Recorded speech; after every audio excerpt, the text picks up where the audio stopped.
right. Welcome to preseason week 3.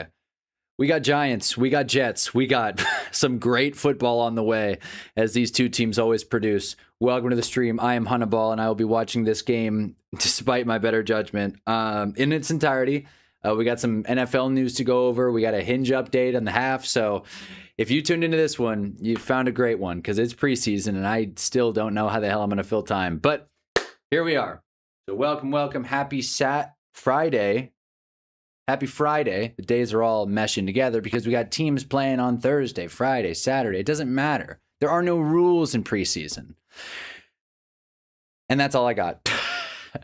Right now we got Ravens Commanders going in the quad box thing. It's just a regular box. But I mean, I feel like NFL Plus should have some sort of quad box thing for these preseason games. Lord knows I'm not sitting here watching all of them. I keep frantically checking the chat until I see someone join. I'm not convinced that this thing is working. But yeah, so we got a good day ahead. Yeah, and plenty of shit to talk about. So off rip, Jackson Dart, we got Muhammad here. Thank God. All right. So I'm happy. Welcome. So I'm glad the thing is going through. That's always a good confirmation. So yeah, and I'm already not loving the black text. We're gonna figure this out. We are gonna figure this out soon. But for now, I did want to say Jackson Dart will not be playing. He will not be suiting up for this game. We got Jameis Winston to start. I think the big things to watch for the Giants are going to be, as always, DB. That cornerback spot is always a real headache for this team. There's also a couple injuries to talk about, namely Calvin Austin going on season-ending IR for what I believe was either a torn ACL or some sort of knee injury. I think it was a MCL or an ACL. Either way, he was carted off practice, I think, this week. I'm not sure. We got Jarv here on my way to the Ye concert at the Superdome. What's up, Jarv? Make sure to drop a like while you're here, but that sounds like a lot of fun, man. Everyone's seeing Kanye. My coworker saw Kanye as well. He was like, yeah, I went to Kanye at SoFi. I'm like, he's still doing shows and people are going?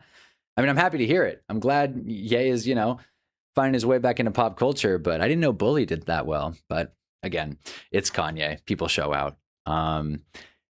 And okay, there it is. I thought the NFL Plus thing was glitching again. This app, this NFL Plus thing, what an awful investment.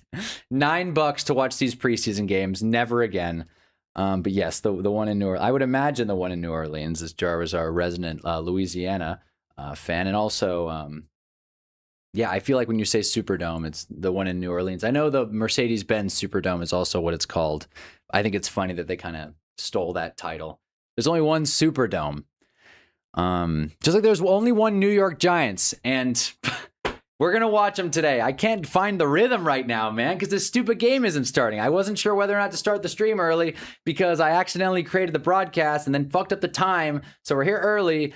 This game's going to start in 10. But, until then, I won't have a ton to talk about. I didn't pay my bro got tickets as media. That's awesome. That's a huge score. Good for you, Jarv. Hell yeah. That's awesome, man. So enjoy Ye, dude. I feel like that's a much better thing to watch than Giants Jets preseason. I'm not doing a great job of selling this stream to this point. Colton Hood is also questionable with a quad injury. Hopefully he's okay and ready to go by week 1. In fact, I want to actually read more about this. I actually didn't hear about this. Yeah, from the looks of it, Scadaboo skirmishes with defensive teammates. Well, that's not quite what I was looking to find. We all know that the Giants and Dolphins got into a pretty big brouhaha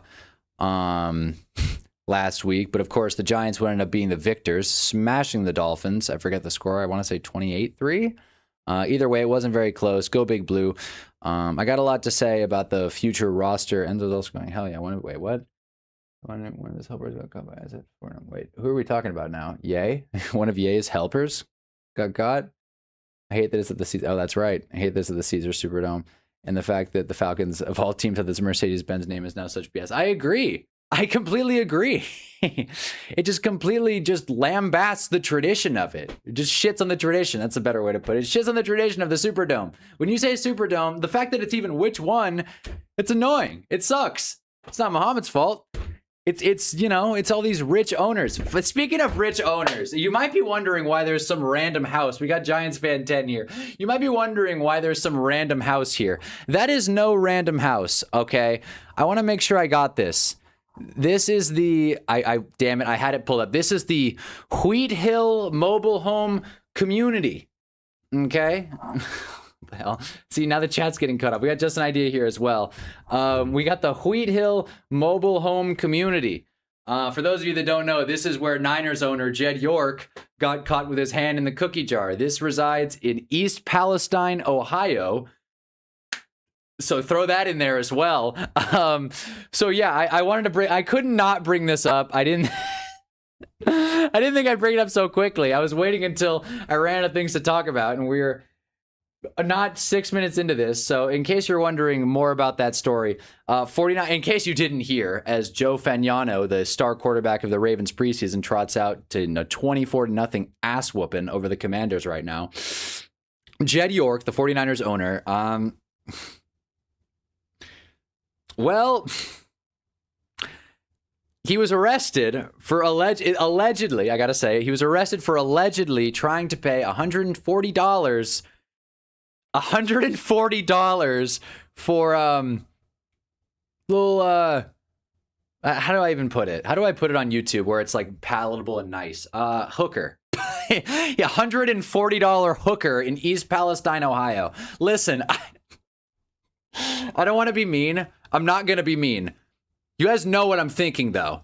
That's a really good deal on a hooker, to be honest. I don't know, of course. I've never done the market research. I don't know what street value is for some thang at the Wheat Hill Mobile Home Community Park in East Palestine, Ohio. But from what I would gather, I saw a tweet. I'm not even on Twitter, and I saw this tweet. My fantasy football league dues are $100. Jed Yorks was paying $140 to get laid.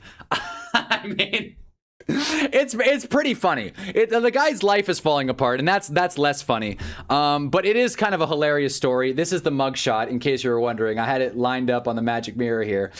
Just an idea that all the baddies in East Palestine. I've never been, but it sounds like Jed York and this classy lady of the night are going to put this spot on the map, the Wheat Hill Mobile Home Community. So I wanted to bring this up. This is the kind of thing that if an owner gets caught in some sort of embarrassing way, you know we're going to talk about it. And I don't think Jed York is like one of the asshole owners. Of course, all owners are bad in one way or another, the electrical substation, what have you.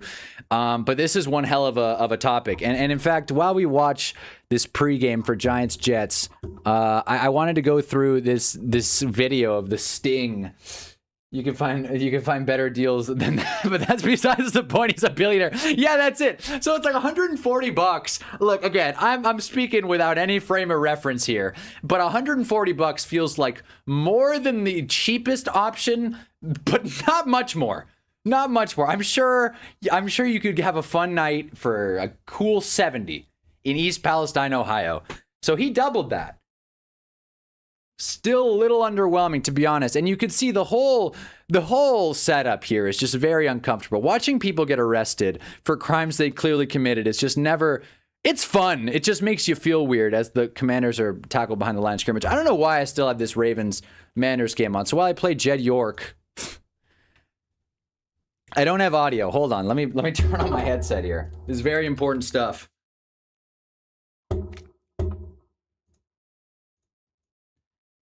All right. I had to make sure everything's muted. The OBS can be such a pain in the ass. All right, here we go. Don't do anything. Unbuckle slowly. Slowly. Do it. He's wearing a Yankees shirt of all things, too. Interesting. The car? Put your hands on the car. Yeah, that's what you're doing. Spread your feet for me. Can I ask what you're doing? I feel like the cop is supposed to answer that. I've never worked in law enforcement, but that would be my guess. What are you doing here? On the road? Driving. You meeting anybody? No. Okay. Thank you. Oh, man. I didn't watch this video in full, by the way, so if it gets super slow and awkward, as it is right now, I didn't know. I didn't know they included the part of him unclipping the handcuffs that were stuck. Careful. Don't move around. You can tell from the sound of this cop, this is a very young police officer. This is like his big moment, too. He got Jed York on a $5,000 bond. Once again, the guy's a billionaire. Dude owns the 49ers. It's just a funny story. I mean, it's a funny story. Like I said, the guy's life is also falling apart. Going through a divorce from earlier this year, this Jed York is also, losing a little bit of hair. This picture alone just doesn't put anyone in a good light. It's 140 because he went to some trailer trash. Just straight up no regard for any sort of prostitute etiquette. See, that's what I'm saying. We got John here. Said, dude, the fake being a Niners player and scam people. I didn't see that. I'll look that up next. But I think Giants Jets is starting too. Yep, 4:31. Here we go. New York Giants. Game starting. But as you can see, this picture alone just kind of, it makes the whole thing feel a little silly. I mean, the guy's in shorts, for God's sake. Can I ask you, I mean, I don't know if anyone's going to have a good answer here, but what is proper dress wear or just clothing attire, I guess, to meet like a woman of the night? I know, again, trailer trash, no prostitute etiquette here, but like, do you wear a suit and tie when you're going to meet one of these people? Is that it? Is it cash? Like, I would have worn pants. I'm a pants guy. I like this. Like, the shorts are making this so much worse. If he was wearing a pair of slacks or a pair of jeans, he wouldn't look like a child.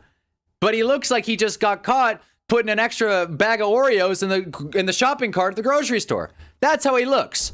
Sorry, Mom. I didn't see I didn't even know that we put in that extra box of Oreos. I didn't even know. Sorry.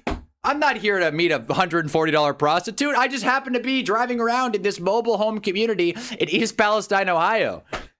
Gotta feel bad for this guy's lawyer. Not really. He's probably gonna get a pretty good payday from this. A top hat is essential. Tux, tie, and a top hat. Double-breasted suit, maybe. Isn't it based on ease of access? That's a great point. That could be it, but again, is it that much of a pain to unbuckle your pants? Welcome to the chat, Mahi, by the way. Jeans, a nice shirt, and a Bible. We're changing lives tonight. Oh, do I have a story about that? Remember when I said that all I was doing in the summer was really getting into Caesar salad, and then also that I had a little entanglement with the Mormon church? I don't know if I told that story. I'll probably tell a longer version of it later down the line when I run a shit to talk about in the season. But TLDR, these two Mormon ladies, or women, I should say, knocked on my door, and I was waiting for some people to show up to my apartment. So I was hoping that my friends would walk up as I'm having this exchange with these Mormon women. Problem is, my friends, notorious for being late, they showed up like 25 minutes after this whole interaction. Complete throwaway waste of time. And because I was waiting for my friends to join, or I was kind of dragging it a little bit, and they really thought I was into it. So if you need to connect with the Mormon church, I've got their number. They gave me their business card, and I think they think I'm a hot lead. So I'll keep you posted. I might change the way I think of the world right quick. If you're paying 140, I suppose is what you would wear. That's true. I guess that's true. Aren't we supposed to be calling Lake Ontario Lake America more or something? Oh, yeah. You know what's funny? I was having a conversation with like a staunchly conservative guy today, and he still says Twitter. He still says Twitter. I'm not saying it's a bipartisan issue of what you call X Twitter. Kind of is, kind of isn't. But I feel like people just are going to call shit what they want to call it. Regardless, like I'm never going to call it Meta. Oh, Meta. Oh, shit. I got to update my Meta account. Not that I would ever use Facebook. Just tell them you play for the Niners. Yeah, I guess. I mean, the funny thing about talking to the Mormon, like, door knockers, the canvassers, is like, they don't expect you to have good answers. They're like, do you know God? It's like, yeah, him and I are pretty tight. We had lunch the other day. They just didn't expect me to say shit like that. They expected me to be all uncomfortable, like, oh, get the fuck off my property. But I was chopping it up with them. I mean, shit. I love talking. You guys know that. I'll always call it Twitter. The fuck is a X? Exactly. Yeah, let me post a quick X. And by the way, quick thing with Twitter X. Twitter's the app. You send tweets. What do you send on X? X is the name of the app. Do you send X posts? X's? Do you send X's to the website? No, it's a dumb fucking name. I know everybody on Earth has said that already, but I wanted to include that because we're bouncing all over the place again. This game won't start. Where was I? Jed York. Jed York met a prostitute. Here was something else I found in researching. So Jed York contacted this prostitution ad 3 times before arrest. Listen. Listen, man. 3 times as a high-profile figure. Again, he used a pseudonym, so I don't think he was super concerned. He identified himself as a man named Joe. Dumb fake name. Dumb fake name. You never go Joe as a fake name, or John, or Jed. You got to have something interesting, like Jackson. Yeah, my name's Jackson, and I'm here to meet a prostitute. And a Mormon knocked on my door. She was hyped as fuck when I said, yeah, I pray. Yeah, that's it. Yeah, fuck Elon. Yeah, seriously. No, that's it. Be like, yeah, do you pray often? Yeah, I pray. Really? They're like, holy shit. Wow. We found a believer. Holy shit, we may actually be able to do something with this. It's like getting a hinge match. It's like, holy shit, this might actually work. When you said that, Mormons are freaks. Mormons are freaks. I know I said I was going to keep this story short.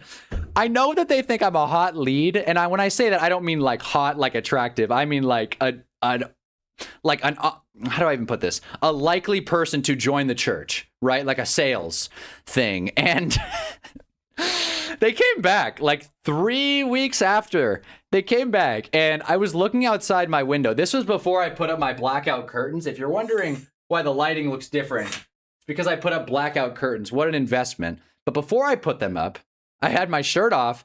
I had just finished a long shift of work, and I was tired. I was going to watch Creed 2. I sat down, bowl of cereal, ready to just chill, and they see me from the window. They see from the street looking into my apartment, which is on like the 2nd floor. They looked up and in to my window where I'm just exposed. And they went to my door and knocked multiple times. And I turned the TV up. I didn't give a shit. Turn this TV on. I turned it up. I don't care if they hear me. Fuck them.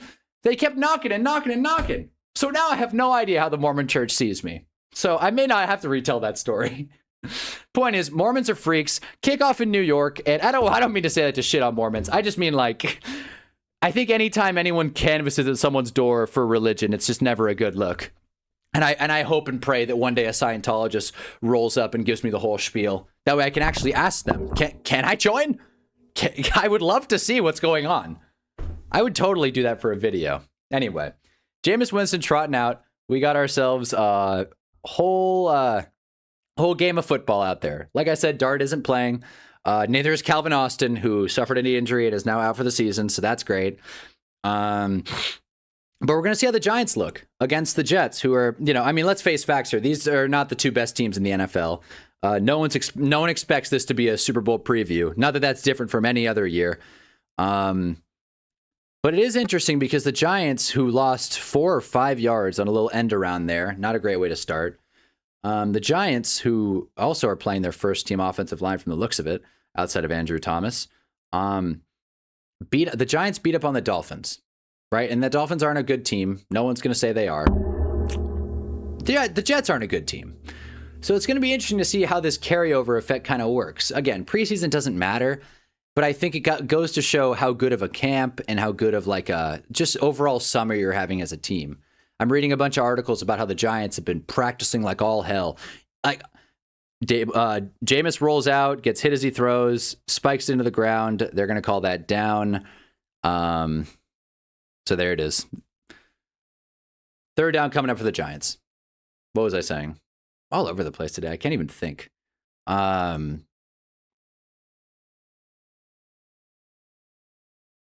Jackson Dart, Jameis Winston. I completely spaced on what I was talking about.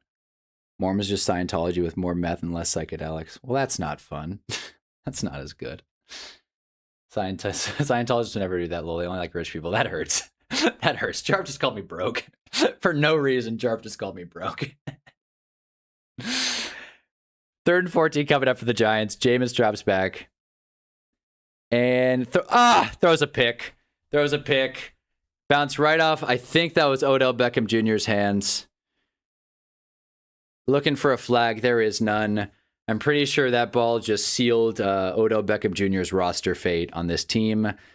Yep, that was OBJ, all right. The man who dropped the touchdown last week slipped on that great MetLife turf And the ball was batted too. This has just been a weak start overall. Ball goes to Odell Beckham. He slips. Ball gets tipped up and intercepted by the Jets. That's not really Odell Beckham's fault, but it's also not a great look for a guy who's trying to make the roster. What I was going to say was that the Brian Daboll Giants, it's been said here before, but country club training camp, I think John called it, John S. He said, Brian Daboll, he gives the players way too much rest, and it's true. After preseason games, the Giants of 2025 would get 2, sometimes 3 days off. That's not happening this summer. And because of that, the Giants feel more conditioned. They have more endurance. Also, because of that, Calvin Austin blew his knee out in training camp. So we're going to see how this Harbaugh shit works out. But the roller coaster has left the station, so to speak. What a throw by Jameis. Yeah. OBJ shouldn't be thrown to. I'll be so real. He sucks. I mean, that wasn't his fault. But again, that was not good at all. First down Jets. They're almost into the red zone. I think that's the 30. Is it? I can't really tell. It's the 25, yeah. So they're almost in the red zone, but they got a first. I didn't mean like that lie. I just mean that they have a type for sure. You've seen the TikTok trend of people storming Scientology abilities to find the secrets. Well, I have actually seen that. I'm surprised, but I have seen that. Yeah, no, I get it. I'm messing around, Jarv. But no, those trends are funny, and I think more people need to explore more things. I think that's a very broad statement. But I think people going into Scientology buildings is a net positive. Not only because it's hilarious, but why is it they should be proud of what's inside there. A secret religion is so weird. So weird. And I'm sure there are so many secret religions because they're secret. It's strange, man. The religion of Hannibal. Believe every year that the Giants are going to be good, even though they never are. So yeah, sorry. I keep looking at this Jed York tab, and I just want to switch to it real quick. SoCal couple accuses trainer of negligence after their dog's death. It makes me real sad. I didn't want to show it to you guys as well, but I needed an outlet to show that story. But back to the game. 2nd and 3 for the Jets. Handoff once again to, it's not Braylon Allen. It's not Isaiah Davis. Who the hell is that? Obviously not Breece Hall. We're going to get 3rd down. This game's going by quick because the Jets just keep running the football. 3rd and 1 coming up for the Jets here. This is Chip Trayanum. Chip Trayanum. That is a great name. There's a reason I got so mad at South Park exposed their release and made him look so bad. I love when people get mad at South Park. It's like, grow up. Grow the hell up, man. Okay. So as the Jets kind of slowly but surely march into the goal to go territory, they're now at the 16-yard line. First down conversion. I want to get my talking points up because there's a lot of shit to go over in the NFL world. Yeah. The Pro Bowl's gone. We are 23 minutes into this stream, and I haven't even brought up the damn Pro Bowl. So, if we can get a moment of absolute silence for the Pro Bowl. All right, that's enough silence. I feel like I don't think anybody is too torn up about it. I read 2 articles about it. One saying reliving the greatest Pro Bowl moments, and 2, it was time for the Pro Bowl to die. And I think both of those pieces and schools of thought can exist without conflicting each other. I mean, you got all kinds of fun pictures of Dan Marino and Steve Young and company, all these guys going to the Pro Bowl Hawaii in the 90s. This was before social media, man. You could do whatever. Mark Gastineau, there's a story. Mark Gastineau, I want my sack back, which I totally believe when you put these 2 stories together. I want my sack back. Mark Gastineau, he wrestled a bull in the streets of Honolulu. A bull was loose in the streets of Honolulu, and Mark Gastineau tackled it to the ground. Obviously, there's no video evidence of such a feat, but the locals swear it happened. And I don't know why they would make that up. It's not like there's a lot of Jets fans in Hawaii. So another wild Pro Bowl story. So again, the Pro Bowl was for players, but in the modern day with sports, It's all about immersing the fan and creating a great fan experience. By the way, the Jets have ran the ball 6 times. I have nothing to talk about. They just keep running the ball for 2-3 yards. So I'm talking about the Pro Bowl. 2nd and 8. Throw the fucking ball, Aaron Glenn. God damn, man. He just drops the snap. He does throw the ball. Just kidding. It's a QB run. And it's not Brady Cook. Cade Klubnik, who they clearly don't trust to throw, scrambles out of bounds for 6 yards, 3rd and 2 coming up for the Jets. But when it comes to the Pro Bowl, I think it was for the players, but at a certain point, these guys became so rich and so powerful. It's like if they want to go to Hawaii, they're going to go to Hawaii. If they want to go to Vegas with their buddies, they're going to go to Vegas with their buddies. Hell, all the ownership or all the agency groups probably link all these players together anyways. They all train together, so not much advantage. Another run for the Jets down at the 2-3. I'm mad at that the Jets keep running because 1, I can't talk about it. 2, it exposes the Giants' god-awful run defense because they're just running straight down our throats. 1st and goal coming up. We got RJ Bricks here. Rip Pro Bowl. I'm sorry, Shedeur Sanders killed you. That was what buried it. Shedeur Sanders making the Pro Bowl was it was fun. Joe Alt also made the Pro Bowl despite playing only 6 games, so it goes to show how valuable those votes are. 1st and goal coming up. I got a feeling it's going to be a run. It is. And our boy Chip Trayanum down at the 1. So we're probably going to see a Jets tub. Maybe they'd throw the ball if we could stop the run. Yeah, that's exactly it. I mean, we have to force them to throw the ball. That's how it works in this league. Fun stat about the Giants: 2nd highest paid defense. By the way, that's a thing I learned. And one of the highest paid secondaries. Obviously, the only group that's not in like the top 8 or so in money allocated towards is the linebacking group on the defense. The linebacking group. Other than that, defensive line and secondary should be stout, and they're not because Joe Schoen cannot sign free agents. Another run inside, and he is in. Chip Trayanum is in for a touchdown.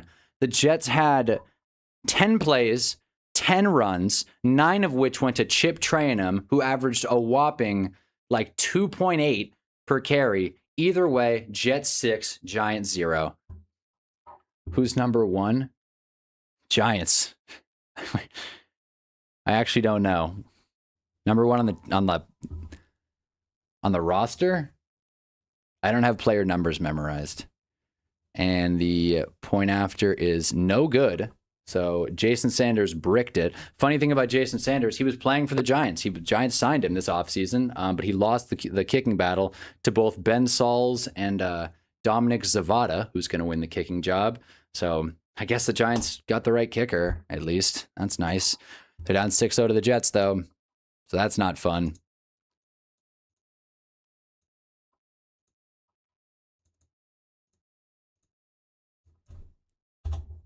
Boom.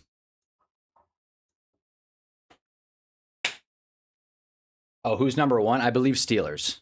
If I'm not, it could be the Rams or it could be the Steelers.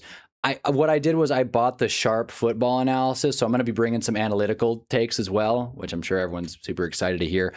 Who doesn't love analytics when it comes to watching football? But I just want to be more knowledgeable about the stuff, so I'm just kind of reading team by team previews. I read the Jets preview, and oh my God, if you can believe it, their advanced stats are just as bad as the eye test. Oh my Lord. In case you forgot, which I don't know how a person possibly could, but in case you forgot, the Jets did not get a single interception last season. Obviously, that's the first time in NFL history that's ever happened. So that's notable. And I think it's the funniest part about the Jets last season. I know this isn't answering the question at all. I will find the highest paid defense if no one else does.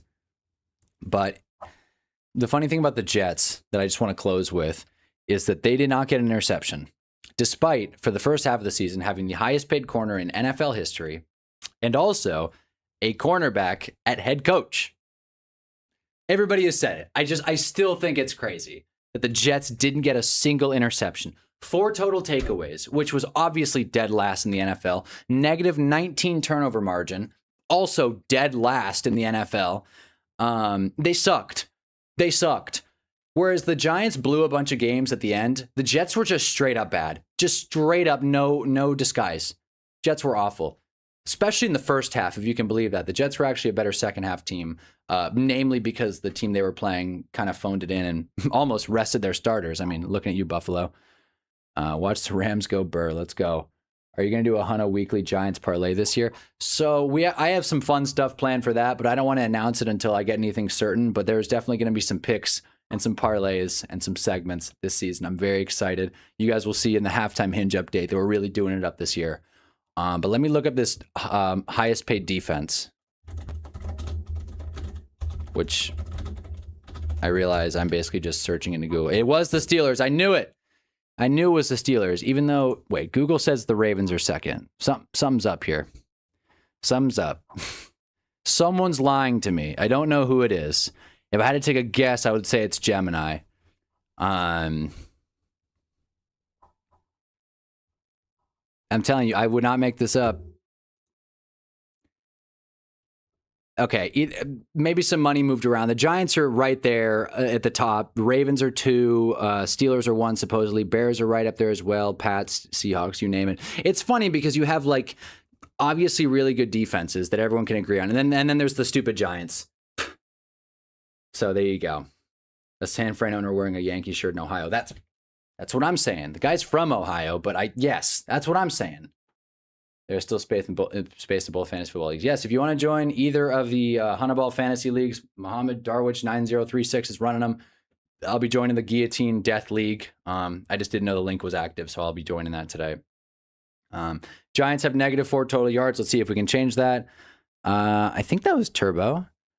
Gotten about 3 yards on the play there. I feel like that was, unless Turbo got cut already. I forget. Giants running back room is also another thing to watch, namely whether or not Tyrone Tracy makes the team.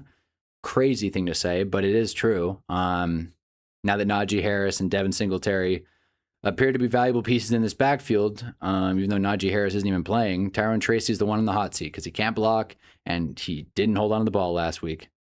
Wait a minute, that's not Turbo. That's Najee, I think. I can't even tell. It is Najee. Najee's already playing. Shoot, I didn't know he was ready to go. I didn't know he was healthy enough to play in the preseason. First down Giants, by the way. Good run by Najee. He looks spry. He looks pretty damn spry. This is finally the year people realize Bengals offensive line isn't the problem. It's Joe Burrow having the worst pocket awareness in the NFL. This could be the year. 1st and 10 coming up for the Giants. I'd have a lot to say about the Bengals. 1st and 10 coming up, brought to you by Paramount Plus. Jameis drops back, looks at Thomas Fidone, who I'm pretty sure drops it. Fidone was looking to score there. Clean drop. I'm pretty sure drops. He dropped the ball. Went straight through his hands. Good block by Maui Noah, though. Sick. You can see him in the replay, not letting anything go. Ball kind of got away from Jameis. You got to come down with that, though, if you're Thomas Fidone. Harbaugh's a joke if we cut Tracy. You're just waiting for it, Giants fan. You're waiting. The first opportunity we get to say Harbaugh's a joke, Giants fan 10 is gonna take it. I fully expect that. Najee gets 0, so we got 3rd and 10 coming up for Big Blue. That's great. Way to make the most out of this set of downs. I said I was going to talk about the Bengals. A couple of things I found out about the Bengals analytically. They have the second or third easiest strength of schedule when factoring in like future win totals. So the way Warren Sharp, football analytics guy that I bought his $35 PDF preview book, he doesn't factor in just last season's records. It's more factoring in the like combined total of what Vegas projects for the team, if that makes sense, which is a better metric because you never know how last year changes and whatnot. And from that metric, the Bengals have the 2nd or 3rd easiest schedule. Good news, Giants got a 1st down, and it was to Odell Beckham Jr., who is really excited. He's really excited, man. This is tough. I almost wish this didn't happen. I almost wish this signing didn't even happen. This is like, he's getting up, he's fired up, and I'm happy my favorite player is happy, but damn, dude. Turn me up. 1st down in a preseason game after letting an interception go the other way. OBJ just actually got a 30-yard bomb. Yeah, exactly. Giants fan 10 and I are locked in on this game here. Najee Harris through the B gap. Almost a first. Oh, damn. Just short. Big 9 yards, though. A long 9-yard gain. 2nd and 1 coming up. My favorite play in football. Crazy the gambling organizations do the most accurate analysis. It's not, though. Because when money's involved, nothing else matters. That's not a sports thing. That's a world thing. And that's the thing. That's what my buddy told me. He said, I don't really give a shit what CNN or Fox News say about the presidential elections, which is fair on its own. But he said, the only thing I care about is the Vegas lines for which state Trump, Biden are going to win. This was the first time betting on the election was like a thing. The states in which Trump, Biden are going to win. And Vegas was way ahead of the, I forget the guy, Kornacki, Steve Kornacki, the guy on CNN. I think that's his name. Vegas was way ahead of that guy. So that sucks. But it's the truth. Anytime there's money involved, more accurate truths come out. I'll say that. I'll give Harbaugh some credit. If he doesn't cut Tracy and has a 4 RB rotation to keep guys constantly fresh, I wouldn't hate that idea. I wouldn't hate that idea either. And it's probably what will happen. I just think if Tyron Tracy has a noticeably bad game, there will be better players on the market. Jameis just throws a heave up to Braxton Berrios. Felt like he underthrew what was a covered receiver there. Incomplete pass, 2nd and 10 coming up. But yeah, man. And in case, again, if you're just joining us and you're wondering what this weird house is behind me, that's what I'm referring to. 49ers owner Jed York getting caught with his hand in the cookie jar in East Palestine, Ohio, at the Wheat Hill Mobile Hill Community Park. Wish the Mafia was still around and control it. That would be nice. If the Mafia was running Poly Market, that would be nice. You can quote me on that. Darius Slayton in motion. He's also a cut candidate, which makes me freaking happy, to be honest. I like Darius Slayton, but I'm sick of seeing him. If you told me in 2020, as Najee Harris gets about 5, if you told me in 2020 that 6 years later we would have Odell Beckham Jr. and Darius Slayton on the team, I'd be stoked. If you told me they'd be competing for the wide receiver 8 spot, changes the whole thing. Changes the whole thing. Because it turns from like a fun little like consistency thing to grasping at nothing.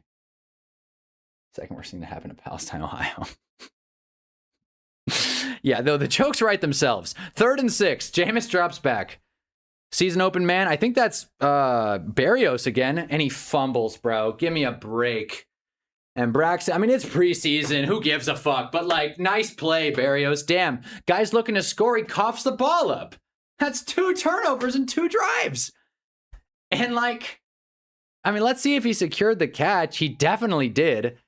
Hits the ground. Nice strip from 41 there. I don't know who 41 on the Jets is, but nice play. Looks like we got M. McCrary.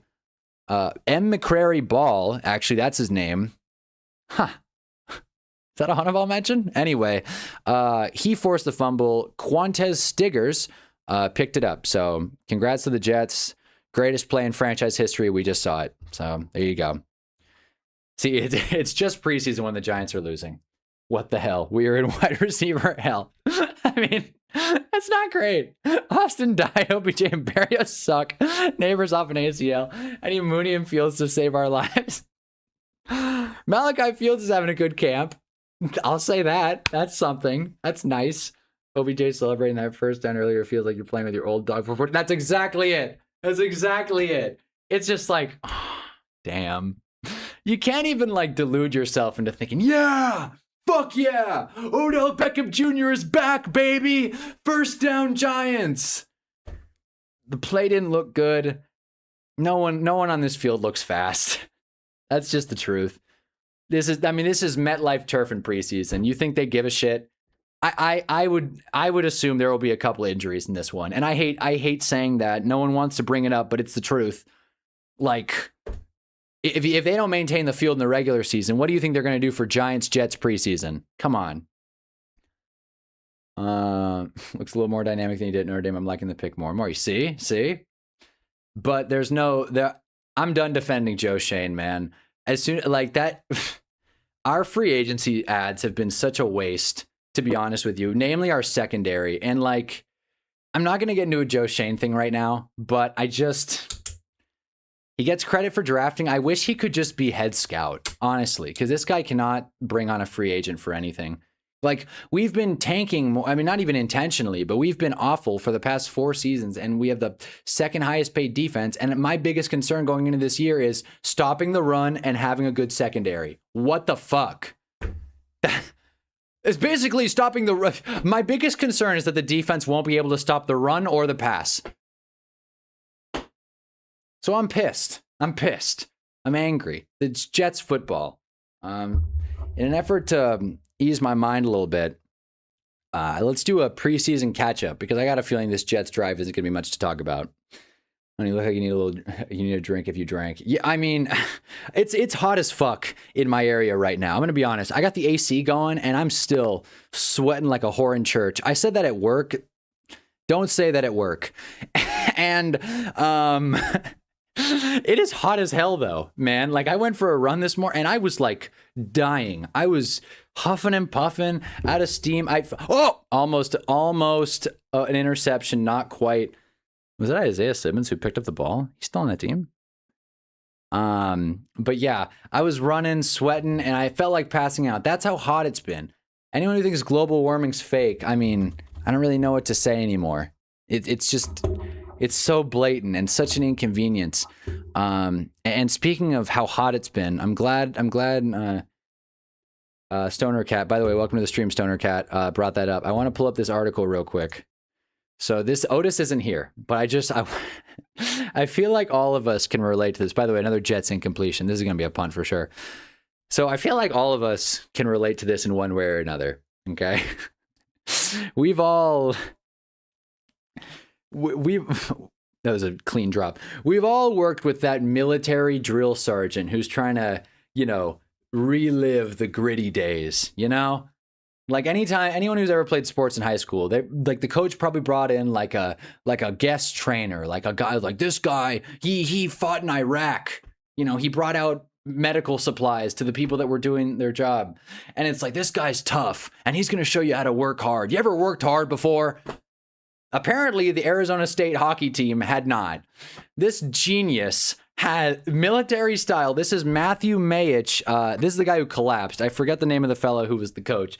I don't need to read this article to tell you what happened. You have a hockey team running on an outdoor track in Arizona in August, and then one of the dudes passed out and was in the hospital. He's in critical condition. This is not funny. This kid could fucking die because this one guy wanted to work hard. And I felt like this is worth noting because, we talk about all sports on here as the Jets line up to punt.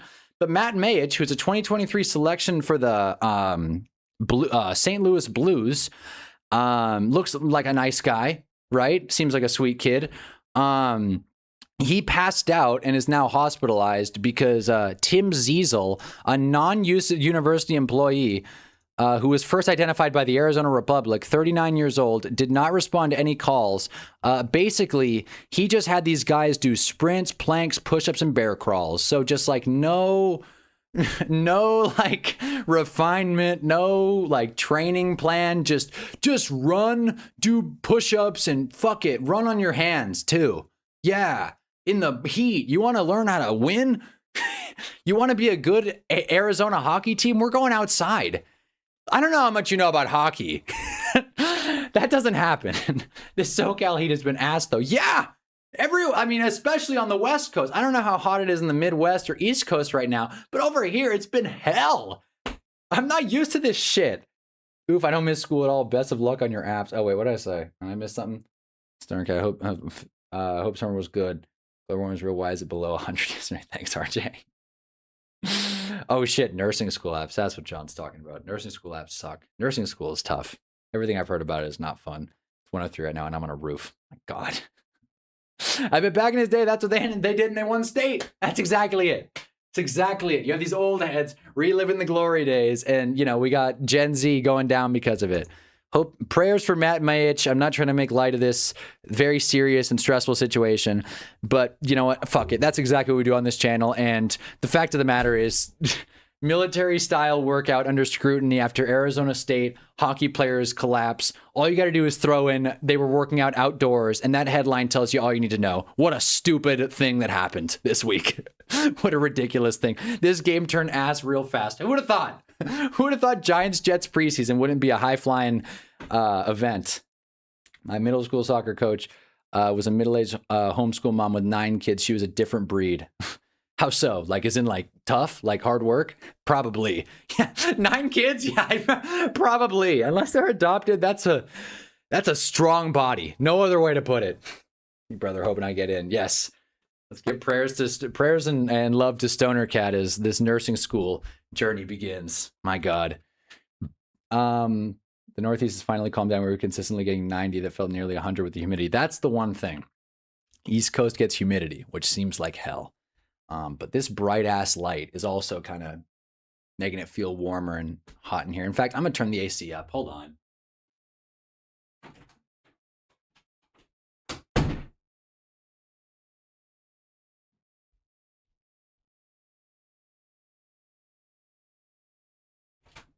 There it is. Who needs time? Who needs an ad break when I can be back in 15?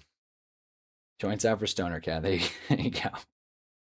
Trading in Siberia would be better for them, like Rocky. Yeah, I've been watching the Creed movies. We got Otis here. Otis, I'm glad you made it in time for us to talk about it. Did you hear about this? What's going on at the Sun Devils campus? You got people dropping dead. Not dead, but like passing out. Giants getting the ball in Jets territory. Maybe, just maybe, this can be a scoring drive.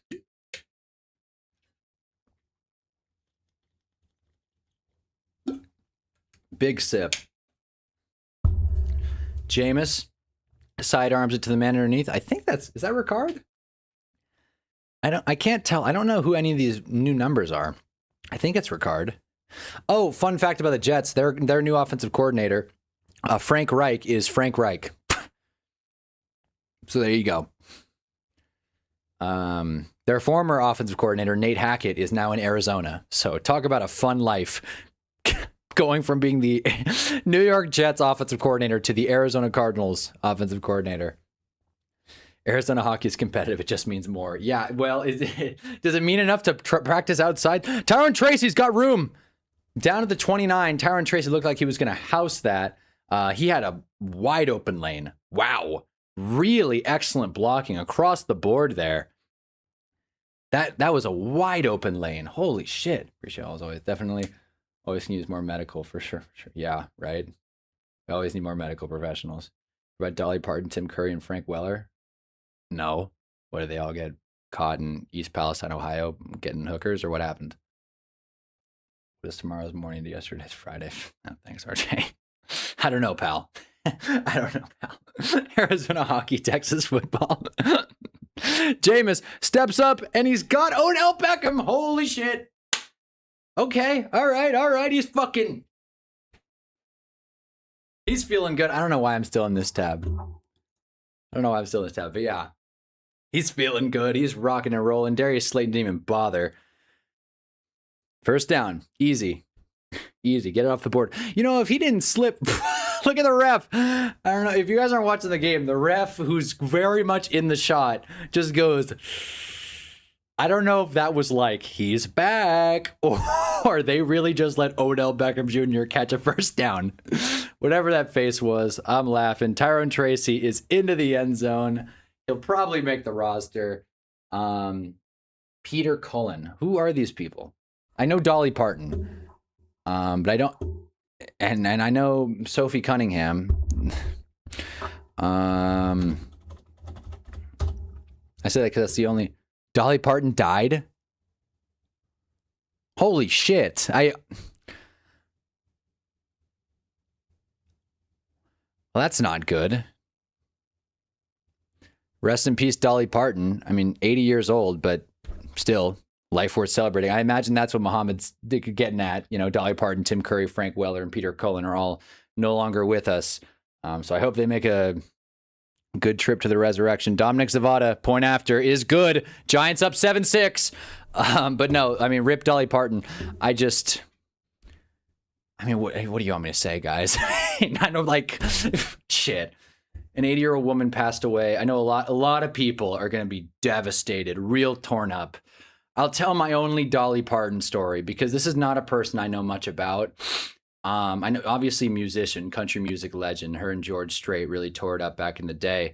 But the one Dolly Parton thing of note that has happened to me in my life was one of the girls I had a major crush on was named Jolene, and we were talking, and she was like, "Yeah, people give me the because I'm like, yeah, my name's Hunter, and I've got all these stupid jokes. Oh, my middle name's and Gatherer, and she's like, yeah, my name's Jolene, so and I'm like, what?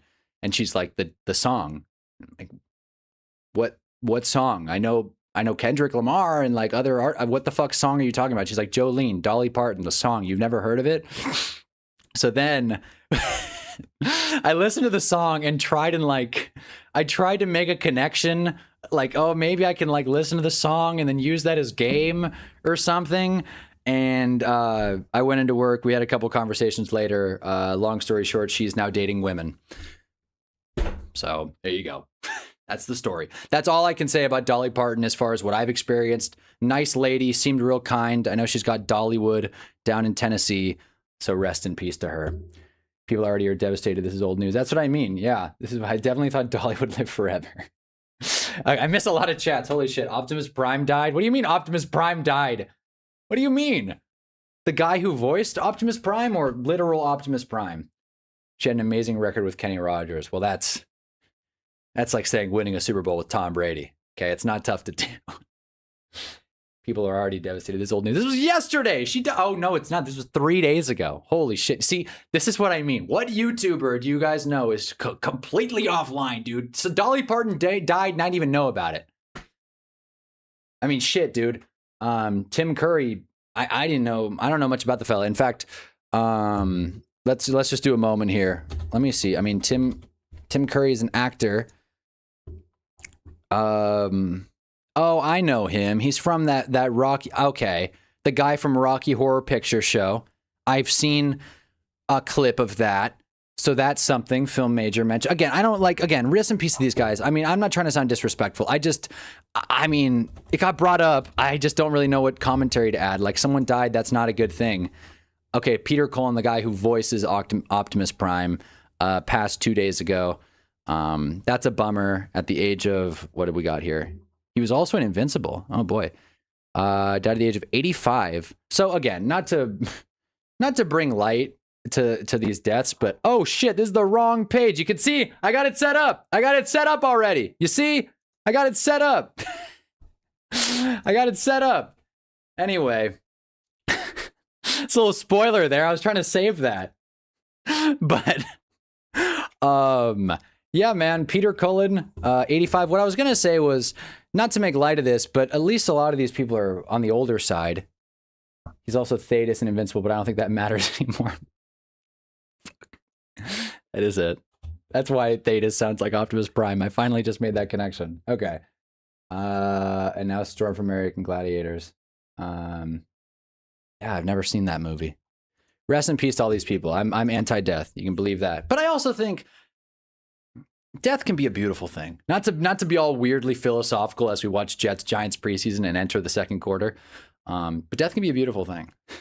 I wrote a note in my phone, and it was just like, don't cry when I die. My life was awesome. Like, it's a weird thing to do. I know that, but I'm just saying, like, if you're a happy person and your life ends, at least now I sound like I'm like I'm like rationalizing suicide. That's not what I'm doing. I'm not rationalizing suicide. Okay, that is not the goal here. I'm just saying there's beauty and truth in death, and I'm sure many movies and books and podcasts and YouTube videos and all that other shit have done that. So Dolly Parton is gone, and that sucks, but we can celebrate the life she lived instead of the day she died. Boom. I doesn't know the Dolly passed, but if plans for Morbius sequel, he'd be all over that. If there was a Morbius sequel, I would know, because the Earth would explode. Everybody would be freaking out. Why can't Trump? I don't make the rules. If you're a Giants fan, If you're a Jets or Giants fan, death is probably a sweet release. That's what I mean. That's what I mean. If you're watching this shitty game, is it really that bad? We watched the Broncos game. But welcome to the chat, the agency. You're right. That's what I mean. Anna, please, I know being a Giants fan is hard. Please don't do it. I'm not. I am. If I die, it was Israel. Okay. Okay, maybe that's not what I should have said. But you know, this is not. It's not a thing. Oh shit, is my battery gonna die? Oh man, I gotta plug in my camera battery. Hold on, hold the fort. I say way too much stupid shit on this stream. I say way too much dumb shit. Trump's on endochrome with Clinton at the moment. Oh, is that like some trendy, like peptide thing? Is that like eating like a cow's dick to, you know, make you live forever? Is that like some Brian Johnson stuff? That guy's a freak, by the way. I admire that someone wants to live forever. That guy's a freak. My opinion, the beauty and death is blaming the Democrats and pushing a political agenda. All right, let's do it. I interrupt this well-timed death conversation to do our preseason catch-up. So here were the games that happened last night. If they happened before last night, I don't have anything written down. Sorry, but there were some 4 eventful games last night that I want to talk about as they show a Giants and Jets fan sharing a cocktail on the TV. Number 1, Rams-Chargers. Herbert had a pretty touchdown. That was cool. Herbert did not play. I mean, he played 1 drive against the Niners. I think it was a 3-and-out. Nothing happened. He threw a nice ball, nice touchdown. I believe it was to QJ. In other news for that game, Ty Simpson looked good again. He's had a solid camp. And Greg DeRoziers Jr. ran for 118 yards and a tub off 9 carries. 9 mention. We're still doing that, and the Rams won. Moving on, Steelers, Bills. Skylar Bell out of UConn. We liked him out of the draft process. Thought he'd be a fun receiver. Scored a touchdown on 49 total yards, 7 grabs. Eli Heidenreich, fullback out of Navy, also scored. Jeremy Bernard scored. Very cool. You know who didn't score? By the way, major first down for the Jets. They're in a Giants territory, down to the 39. You know who didn't score? Caleb Johnson, who looked fucking awful. You want to talk about running backs that aren't going to make the roster? Look no further than the Iowa product, Caleb Johnson. What a miss. Bills win. Moving on. 49ers Raiders. Jordan Watkins, who I believe was out of Ole Miss. I didn't watch much of his game, but I remember his card. Out of Ole Miss, nabbed 99 total yards on 7 touches. Nice little ad for the Niners receiver depth. God knows they need it. Mendoza struggled, though. In the box score, at least. I did not watch the game. He went 7 for 14 passing, 57 yards, no touchdowns, 1 interception. Klubnik intercepted. Klubnik throws a club pick. Been waiting all season to say that one. Go Giants. I don't know who caught that, though. Number 46. That went right to him. Oh, boy. Not Cato's greatest pass. I don't know who intercepted it, but Giants football. It was Zaire Barnes, who is definitely making his case for that last linebacker spot with a play like that. Let's go. I thought that was going to be the lead up to Hunter's halftime hint. What'd I say? See, I'm not checking the chat enough. I missed that one. Sorry, Mohammed. Also, but yeah, Mendoza didn't do super well. But that's fine because Mike Washington is still the fucking man. I didn't write his stats down, but Mike Washington had another sick game. I think he averaged around 7 yards per carry this preseason. If he's available in your fantasy league, I mean, he's definitely not. But if you're drafting, I don't think Mike Washington's a bad late round stash, even though Janty will be fine.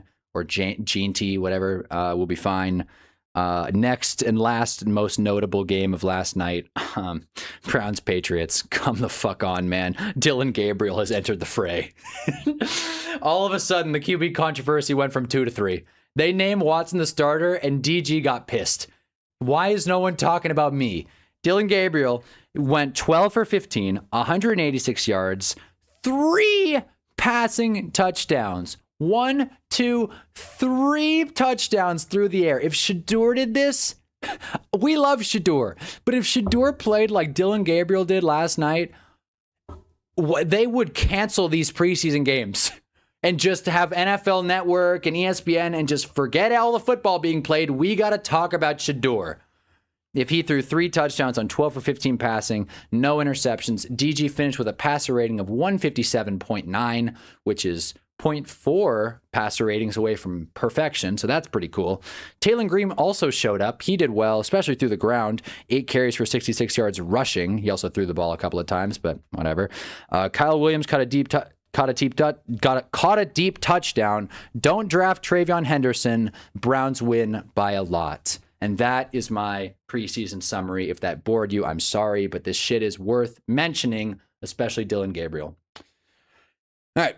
Wish I did that while the ads were up. Ravens up 31-0 on Wash. I believe it. Yeah, I guess we can do a side-by-side check right now as well. Yeah, like Crafty Southpaw said, Ravens are up 31-0 on Washington. Joe Fagnano. I have to stop myself.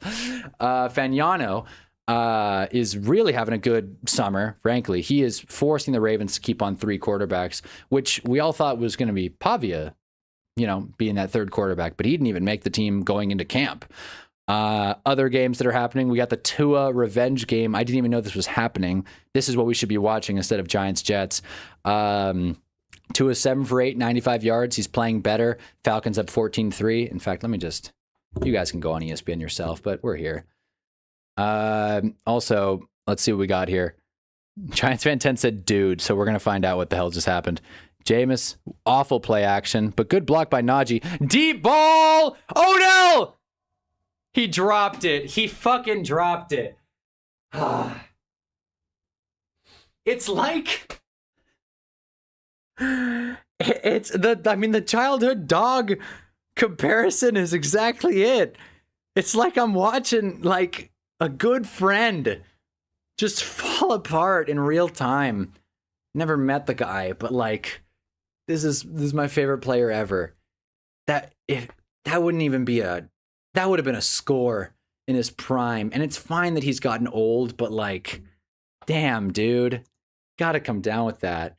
Jameis put it a little further, but he would have scored there. God, man, that's a catch and a fumble.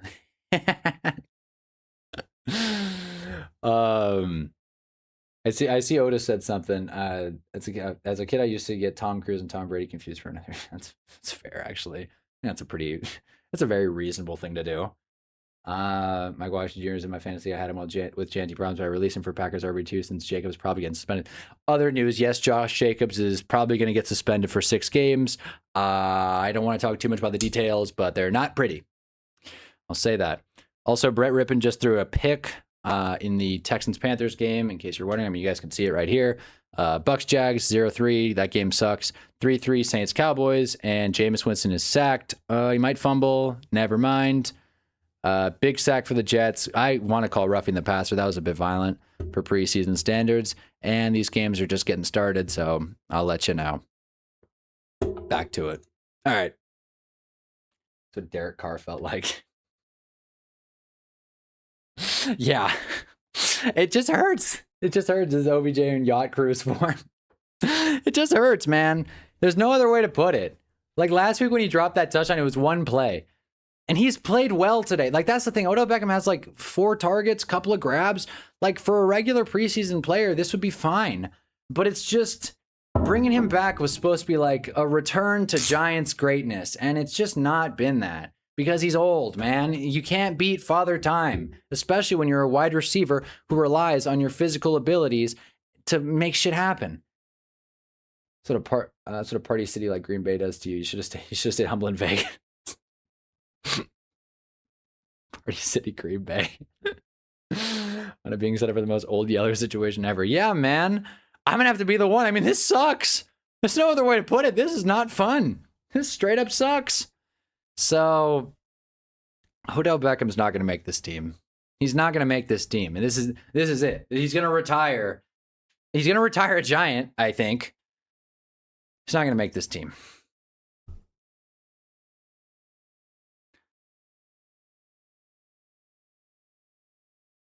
Huh. This is interesting. Just heard about this. This is an hour drop. I'm not trying to make this me just scrolling through articles this whole stream. We got a Hinge update coming up in 12 minutes, but this is interesting. This is a wild story. I don't know if you guys can read it or not. But Polymarket withdraws market on, which is stupid, fucking withdraws market on Mahomes' return from injury. Polymarket US says it followed guidance from a federal regulator and withdrew plans to offer trading on Patrick Mahomes' return to the field, a type of market the NFL says should be prohibited. I want this. This is not the biggest deal in the world, but it does set a precedent of a sports league standing up to these ridiculous bets. I may be costing myself a Polymarket sponsorship down the line here, but frankly, I don't give a good punt. Great punt. Oh, fuck. Never mind. Never mind. Never mind, dude. We knocked it into the end zone, bro. Nice punt. Nice punt, dude. Upton Stout with a perfect ball, and we punch it into the end zone. What are we doing here? Was that Masau? That was Darius Masau, who has not had a good game, given the fact that Zaire got that pick and he's, doing this shit. Unbelievable. This is the first time we've had a good punter in like over a decade. Yeah, that was a sick punt, though. That's something to be excited about. We just got to cover that better. Anyway, W2 said the last moment. We had that moment last year, too, with Adam Thielen. Yeah. No, this is part of sports. This is not like, oh, wow, being a Giants fan is so hard. This is just part of sports. Game is game. Players get old and worse. It just sucks because this was like, my guy, my favorite player. And people are talking about Odell Beckham returning to the Giants. This is something people are watching. The pressure's on, and everybody in the building feels it. I'm not even in the building, and I feel it. I'm sad. We got Hunter Miller. What's up? Love the name. Welcome to the stream. We're watching Giants, Jets, and talking about pretty much anything else that is happening on Earth. I want to bring this up too. Let me get this. This is gonna be a nice curveball. Wow. This is not what I was gonna pull up, but I gotta just show it real quick. Not even gonna read the article. The Costanza bobblehead had people lined up in the rain. I know Giants fan 10 is our New York resident of the chat. Did you or do you know anyone that got the Costanza? Please let me know. All right. I don't like my name, honestly. I hate it. Well, I mean, you got me beat. We're sharing the first name. But my last name's not super great. My last name's Ball. So, I'm with LeVar, Lonzo, and them. Not exactly great to be a part of the Big Baller brand and not get a cut. We had James here as well. What's up, James? But the article I actually wanted to pull up, if I can find it, Michael Jordan's Ferrari is going on auction. That's how you know sports are slow right now, when Michael Jordan selling his Ferrari is front page news. Why can't I find this? Great, when I do find it, it's going to be so stupid. Here we go. I got it. First and 10 Jets. I'll pull this up in a second. It's on deck. Klubnik, hands off. Nice little 9-yard gain. The Jets are on the ground. Our run defense still looks as porous as ever. All right. There's a terrible name. Sounds like a school shooter. I've heard that for sure once or twice. Once again, my name is Hunter. So I want to make me saying Hunter's a school shooter name. I didn't. So, I'm living proof that it's not. So the NFL did a collab with Disney. As you can see, there are some shirts that I want to go over and talk about because I said I want to be the best dressed streamer and I might grab some of these pieces. First down Jets, once again, running the football. So if you guys have any takes about these clothes, please, I would love to hear them. Some of them are cool. I've gone through these already. Some of them are cool. Others are not. This is one of the ones that I think is really cool. The Millennium Falcon, the Atlanta Falcons. That is so cool to me. I could give a shit about the little description here. Bijan Robinson's the perfect representation. This is AI for sure. But either way, better known as an analogy in 51, yet they managed to come back and carry on. What was the alternative? Dismantle the team because they lost a Super Bowl?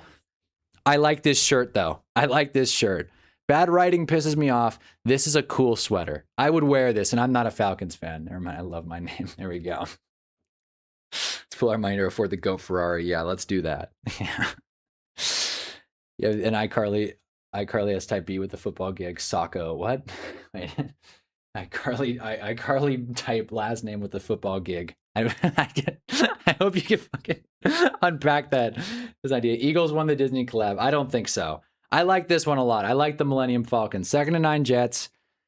And Klubnik rolling to his right. Pressure gets through. He throws it away. Nice ball, Cade. All right. Next one. Browns. Browns got Pluto. Now, I like this one. It just kind of feels a little mean. But then again, it would have been worse if it was goofy. Browns are the dogs. You got to do it. I feel like this is one of the easier ones for Champion, Disney, and the NFL to do. It's just not going to be a big standout. What team do you like? Go Big Blue, man. Always. What about you, Hunter Miller? We're playing NFL team bingo. So if you give us a team name that we haven't had flash through here, I'll do something crazy. You just wait. You guys just wait and see. I'm gonna do something real fucking wild. 3rd and 9. That's a delay of game, Cade. That's a delay of game. A long one, too. Next one, Cowboys and Woody. I like this one. This should be for the Colts, though. This is the Colts. This is the Colts colors. This fits with the Colts, but they have to give the Cowboys something. This feels like Colts, no? And Mike Jets. Fun. Jets. Okay, we've had a few Jets fans pop in and out of here. But... Well, I'm glad when we're watching this game side by side, we were just talking about all the fun Jet stats of the season last year. In fact, let me see if I can pull one of them up. But yeah, what do you guys think of this? Millennium Falcon logo itself doesn't look cool. It just fits really well the name. All right, that's fair. That's fair. I'll give you that. The design's not crazy. It's very straightforward. Nice play there. We're going to get a Jets punt. I can't tell if that was tipped or not by Jack Davis. Someone is down and injured, by the way. Looks like a Jets offensive lineman. Don't want to see that. I did say some injuries would happen, but it looks like he's holding his upper body, so I don't think that this qualifies. Let me see. I pulled up some Jets stats because I took some notes.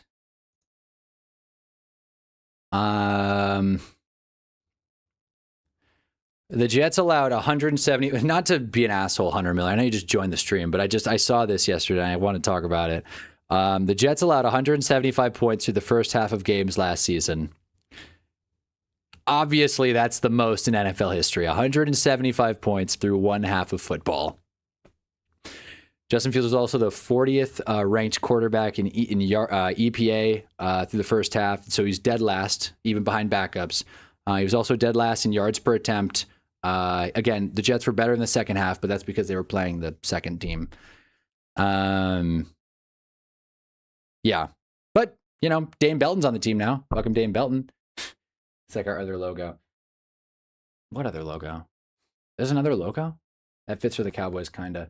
Maybe it's because Woody's a Cowboy. No, I get that. I get it. I just feels the subject of this feels like bullseye. If you're gonna put Woody, just do Woody. They could have had a Woody shirt and a bullseye shirt. This feels like Colts to me. This isn't even Cowboys blue. That's another thing. Thanks for reminding me. He's from Orange County, California. That's right. Yeah. This exposed me, Otis. But yes, Orange County, California. Represent. But yeah. Eagles Doom looks cool. Well, we're going to keep going. I've liked the Raiders one too. Spoiler. This one sucks. Not because the Lions is a bad design. Not because Simba's a bad one. I just don't like the drawing they used for Simba here. It doesn't even look like him. The hair matches, but the eyes don't. Those are not Simba's eyes. I sound like I'm 4 years old right now. Those are not Simba's eyes, though. So I don't care for this pullover too much. Anyway, this is one of those ones where I like the design more than the idea. I get it, right? The wolf pack, right? Chiefaholic or whatever the hell that guy was called. This is a cool design. This is a nice shirt. I don't think many people are going to be comfortable wearing it because it's a bright red shirt with a wolf on the front. But I like the design more than the character.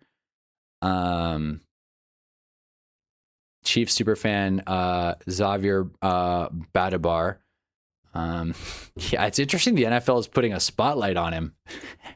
They're like, yeah, you guys remember what happened, right? This is one of my favorites, though. This is definitely not the first time this shirt has been made. This is one of my favorites. A better Lions would be the Simba Scar fight. I agree. Like them jumping at each other like the Lions logo. That would be very cool. Jets punt. But yeah, I like this one a lot. It's very simple, but you can wear this. Like you can style this shirt. I would wear this shirt. I am not even close to a Raiders fan, but I would wear this shirt. I think it's cool as hell. I can't stand these bios, but whatever. I saw Iron Giant in the chat. I wish this was a Warner Brother collab. We could have had the Iron Giants. I gotta watch that movie. Everyone talks about that movie so highly, and I bet it's so good. I just haven't seen it. It's like what's the other one that I wish I saw?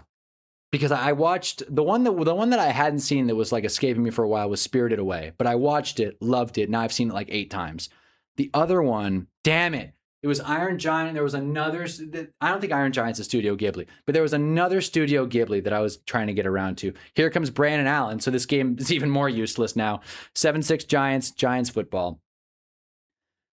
Have y'all ever been a fantasy commissioner? Because my first time being a commissioner. James, I got a great video on that. Yeah, I got a great video on that. If you're curious, not to plug myself here. But I got a video how to save a fantasy football league. If you're curious on any commissioner tips, I throw a lot out in that video. Once again, Hunt a film major. Yeah, that's right. I haven't seen Iron Giant. I bet it's good though. I bet it's really good. I am now like I'm going back and forth between the chat and this tab and this game, and I see we're arguing about Peter Pan and I'm bringing up like Studio Ghibli and then Ringo and all this shit. I don't understand what's going on anymore. So if I miss a chat, that's my bad. And if Hunter's still here, so weird saying my own name but about another person. If Hunter's still here, welcome. This is how these streams usually go. Moving on with the shirts. Studio Ghibli movies are massively overrated. I've only seen Spirited Away. Spirit Unbound, that's another one I've been meaning to watch. But Spirited Away, I've seen, and I liked it a lot. But the fact that that's the only one I've seen kind of goes to show that the studio's not making a huge impact to me, at least. 3rd and 5 for Brandon Allen and the Giants offense. Check down to Najee Harris, who's going to lose 100 yards. We're going to get a punt here. OBJ tried to block, but didn't. Flag on the play. I like this design. It's plain as hell, but it's cool. And it makes sense. It's subtle. This is the same thing as this, where I just like how subtle it is. Whereas this is like too in your face. This is dumb as hell. This is for the Colts, not the Cowboys. This is just for children. Nah, man. The Darth Vader and the Thor just straight up face and the team name, that's cool. That's cool. We got Thor, boring. Well, what's the other Disney Viking? How to Train Your Dragon. They have some Vikings in that one. That would have been a cool comp, but then you can't be the Minnesota Vikings collabing with the side characters of How to Train Your Dragon. An NFL DreamWorks collab would go crazy, though. Who would get Poe the Panda? 1st and 10 Giants. I guess the flag gave us an automatic first. Tyron Tracy for about 8-9 yards. Both of them look pretty spry today, maybe because they're going against the Jets defense, but there you go. People overusing Gilby filters kind of killed my interest, sorry to say. Fuck, Tyron Tracy's hurt. Shoot. Tyron Tracy is hurt. He's not holding his leg or anything, so maybe it's not too serious. Let's see this for a sec. You guys know I have a ton. Evan Neal setting the lead block. You guys know I have a ton to say about how AI sucks and all that, but it's tough to see what happened to Tyrone Tracy here. Well, what was Giants fan 10 saying about a four running back deep room? Well, can't say that anymore. I agree from a filmmaking standpoint, they're great, but nobody's talking about that for the most part when they glaze those movies. It's a good point. I feel like the discourse is a little toxic. I don't like when people, and it's the same thing with A24. A24 movies I've seen a bunch. A24 movies are great for the most part, but I think that label, that organization, and just, there's a certain kind of person. It's like, I only watch A24 and foreign films. I'm a film major, so I've met a lot of these people, and I just can't stand it. I can't stand people who just, group think. Have an independent thought once. We can't have shit them out. I agree. This one hurts. I can't see what the injury is. All I can see is Evan Neal missing a block. Is it a concussion? It might be a concussion. I mean, he led with the crown of his helmet. That might be it. It might be a concussion, which if that's the case, God, I hope he's okay. Everyone's kneeling down on the field besides Najee. Najee's, I guess he's crossing his fingers. But we're going to commercial there, so we'll go through more t-shirts. So Disney's Wreck-It Ralph. Why did I say Disney's Wreck-It? Why does it say Disney's Wreck-It Ralph? They're all, Marvel's, I see. So the Giants got Wreck-It Ralph. Again, Wreck-It Ralph is Cam Scatterboo because Cam Scatterboo's dumb and he fucking hit his head into a brick wall one time and everyone wants to talk about it. Yeah, no. I like, this one's weird. This one, how do we feel about this one, guys? This one, I've been really, obviously this is the first one I looked at. I mean, it's kind of funny, right? It's kind of hilarious. New York Giants and then just Ralph. But like, it doesn't make a ton of sense. Like, Ralph is a big character, but like half of Disney is big characters. Is this cool or dumb? Can someone tell me? Giants are great at wrecking parlays. Tracy is standing up, so I think he'll be okay. I think he's just concussed. Never want to say that about a human being, but that's football. He definitely just got his bell rung, yeah. But yeah, I mean, I actually saw the alt Millennium Falcon logo. It's really good. Okay, so we like it. Okay, nice. Romy's here. What's up? How's the game? It's 7-6 Giants Jets, so not amazing. A homeless guy that lives on bricks. There's Dart, by the way. Dart went with the medical staff. Gotta love that. Real team leader there. Wait, what's this article about? This is, so we got a Champion/Disney/NFL collab, and we were going through and getting our take on all of them. These are the 10 favorites. Does every team get one? I'll look in a different tab and see if every team gets one really quick. Because that would actually be a better thing to look at. Let's see here. Oh, shit. Wow. Okay, they got a lot here. Oh my God. Okay, they got a lot of designs. Definitely not worth going through all of them. Oh wow, there are a lot. They got something for everyone. They even got a Bengal tiger, which makes a lot of sense now that I think about it. The Niners one is great. The Niners one is awesome. Why did the Niners one not make the list? Look at this. What a shirt. Stinky Pete. What a great shirt. I know it's not cropped super well. What an awesome shirt. Jed York.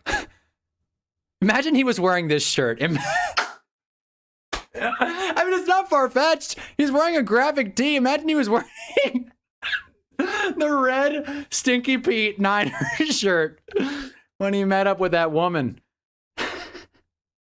Should have been Sully. They could have called it, it should have been Sully. You're so right. It should have been Sully. It should have been, damn it. Now I'm not going to buy this shirt. 49ers of Stinky Pete is awful. What do you mean? What was the alternative? That's great. I think that's a really good one. But yeah, so I really like Wreck-It Ralph Giants. Titans should be a picture of Vin Diesel from The Pacifier. Giants not even waiting until the regular season to start ruining their RBs anymore. Is that a deep ball from OBJ? Did he catch it? Wow. Okay, you know what? Fuck it. If this is the last time we're ever going to watch Odell Beckham play and he's going to get the ball this much, whatever. Sure, Brandon Allen sucks. We know that already. He just hit a first down. That was pretty cool. I think Sully is Bills. We got to go through all this again. I'll go through all of them, but this is the New York Times favorite of the collabs. So here you go. This one's cool, but it doesn't make a lot of sense. So I don't know if Hunter's still here, the Jets fan of the chat, but I like this one from a design perspective. A couple yard gain there for, I think, Najee, I want to say. Let's guess. Yep, it was Najee. But yeah, I mean, again, we got to always mention the NFL's longest active postseason drought. But yeah, man, I think this is cool, especially the JETS, Jets. It's just that Buzz Lightyear is not a jet. He's a space ranger.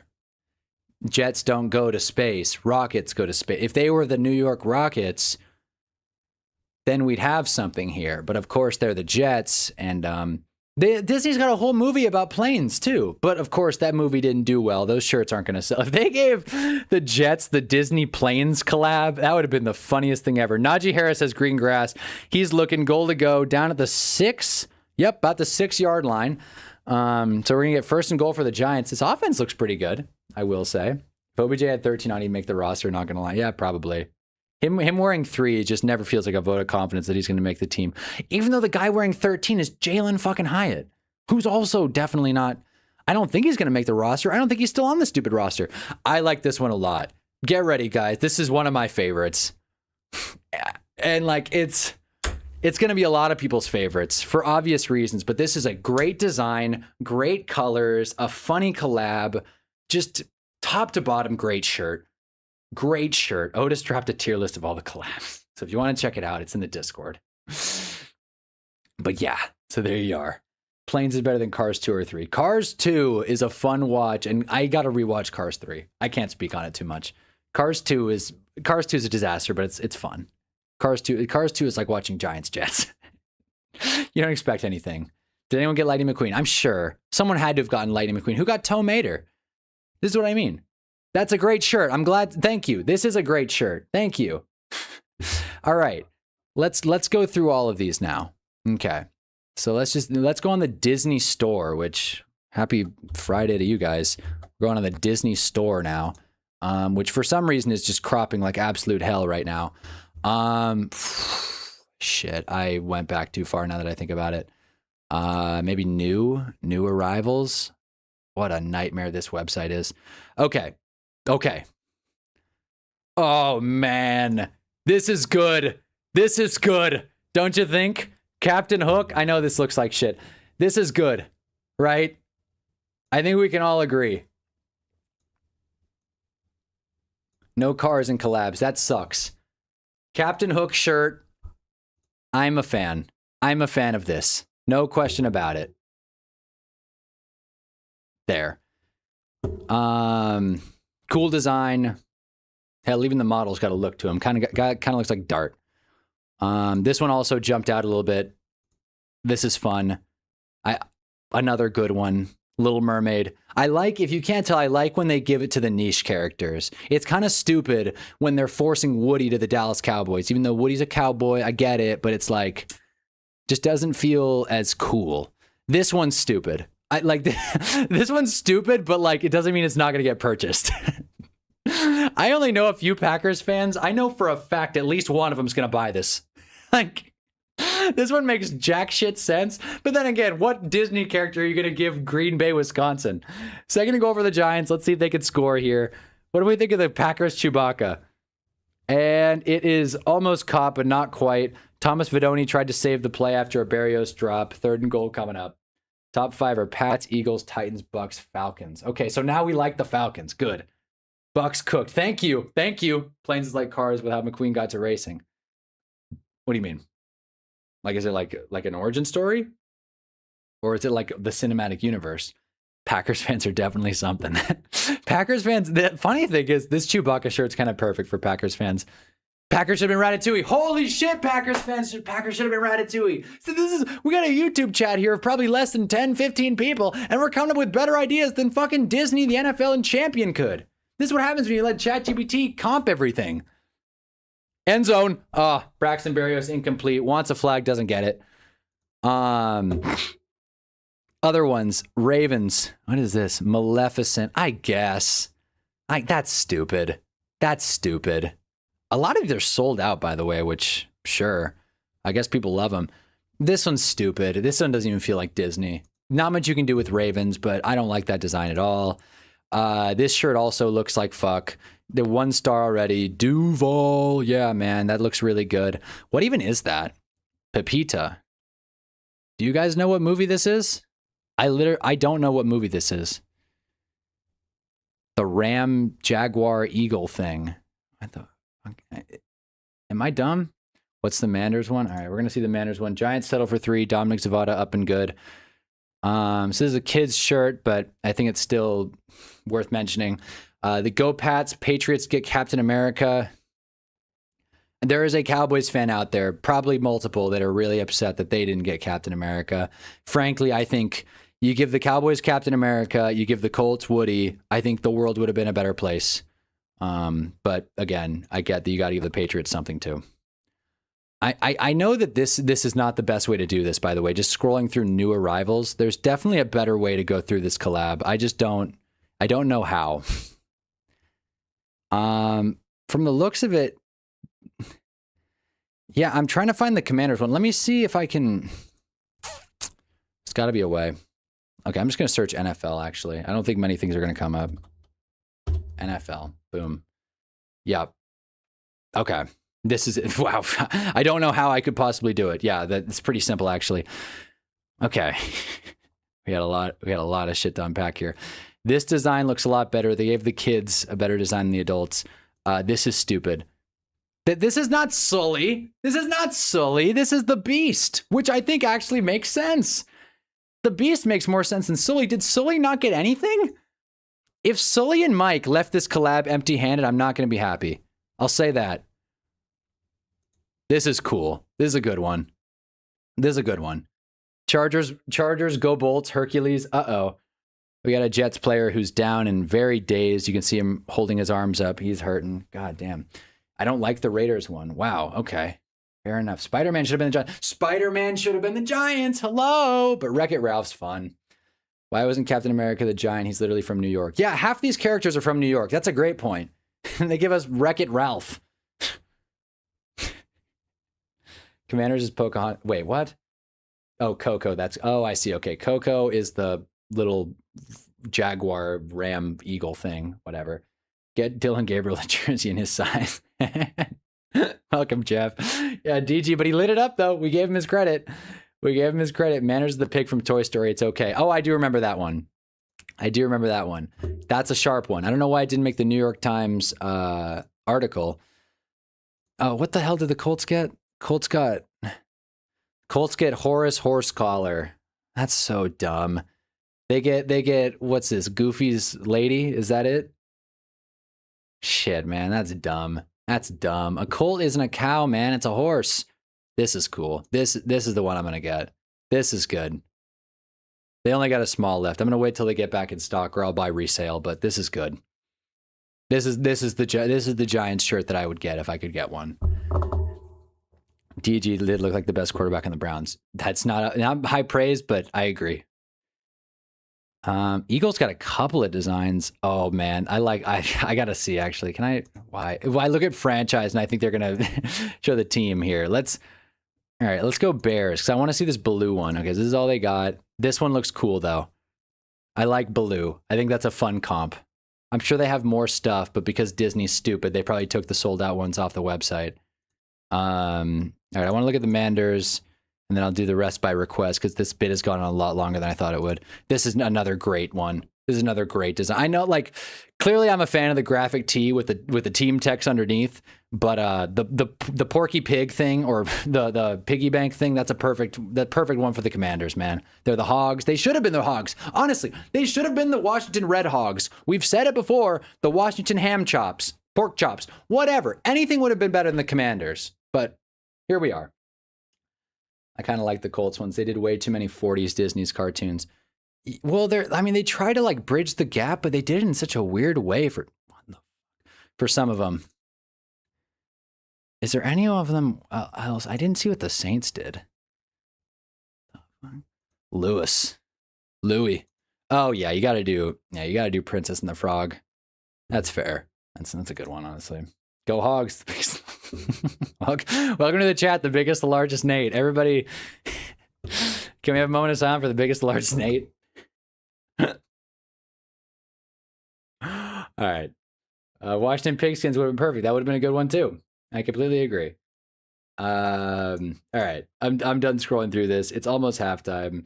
But yeah, if anyone has any other takes about the NFL Disney collection collab, please let me know. I love talking about football clothes because I don't have to watch tape to talk about it. But yeah, man. So all in all, some misses, some good ones. I still think the Seahawks had a really good comp. Yeah, man. Manners is a good one. Wreck-It Ralph feels like kind of a missed opportunity. Like the stream, like the stream forward hogs, feral hogs. I'm assuming that's what you mean. They're showing some people in the stands at Giant Stadium. Are these supposed to be people I know? They're not. One of them looks like he does not want to be there, but that's neither here nor there. Check out my tier list. Yes, check out Otis's tier list in the Discord if you want to see it. I am not going to figure out Discord and pull that up right now, but Otis made one. Are you Action Man? I am Action Man, Teddy. Fuck yeah, I am. I am the Action Man. I don't know what that means, unfortunately. And I wish the stupid chat was white. Every time I have it on the wrong color. It looks bad. Nope, not interception, but good play from the Giants defense. Washington Razorbacks would have been good. It's already taken. Would have been good. Corey Black with the bat down there. We're going to get 2nd and 10 for the Jets. Who do we think the Jags wide receiver 1 will be? Parker Washington. Genuinely, Parker Washington. Not a bit. Look, watch on the board. They're only down by 38 now. Oh, shit. Okay. Commanders are losing in It's preseason. Everybody chill. It's preseason. The Jets scored on their first drive, have not done much since. Sully did have one. It was the ugly Rams. Okay, that's what I wanted to pull up. That I did want to pull up. Sully's Ram collab.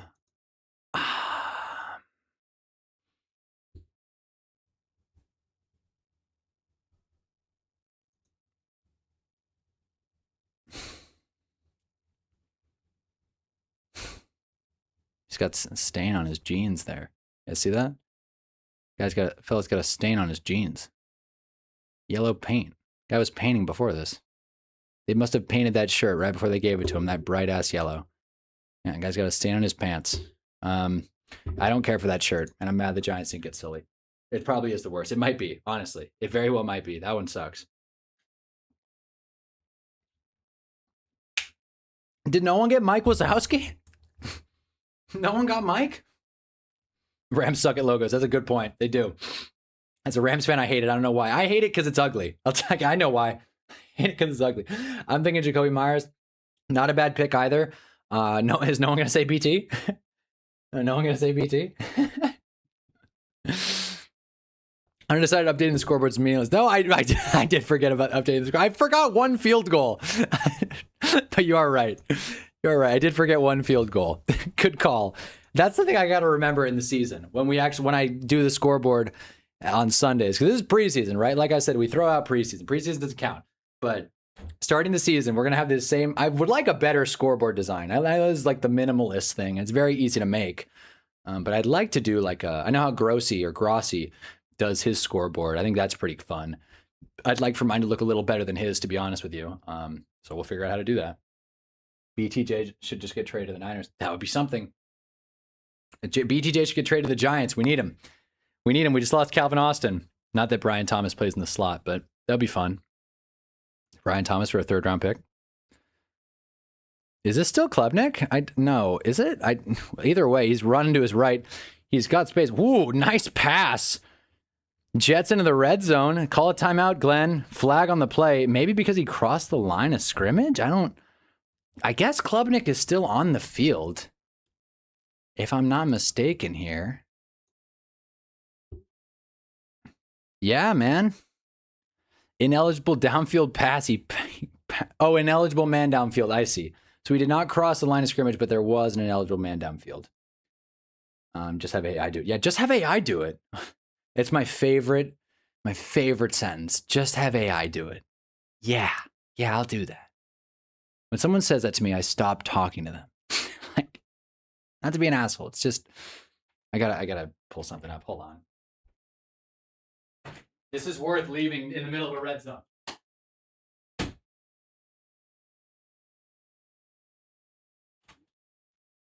Okay. Jets going complete. Or never mind. Never mind. 3rd down coming up. 3rd and 3. Jets in field goal range. I don't know why they would kick, but they are in field goal range. This is what I wanted to grab. We got Clay Kubnik with like Texas A&M Johnny Manziel. Yeah, I guess 6 for 13, 59 yards and a pick. He looks like Brown's Johnny Manziel. Why'd it just get so much darker? Am I going crazy or did it just get way darker? Oh, because this light turned off. Got to keep the magic mirror up and running. There we go. All right. So this is what I wanted to pull up. 10-yard penalty, by the way. This is coming back 3rd and 13. Jets are no longer in field goal range. People say to me all the time at work, it's really annoying. So here, this is what I wanted to say about just have AI do it. So over the summer, I did this whole like getting offline thing. I'm trying to be happy, which is quite a dangerous game in 2026, as you guys know so well. Trying to be happy in the digital age is such a pain in the ass. So how do you do that? How do you find balance between staring at lights all day, every day? I mean, look at this shit. Like this is right in my face, but these are not the lights I mean. I mean the lights and screens. I got 3 screens in front of me. 4 if you count my phone.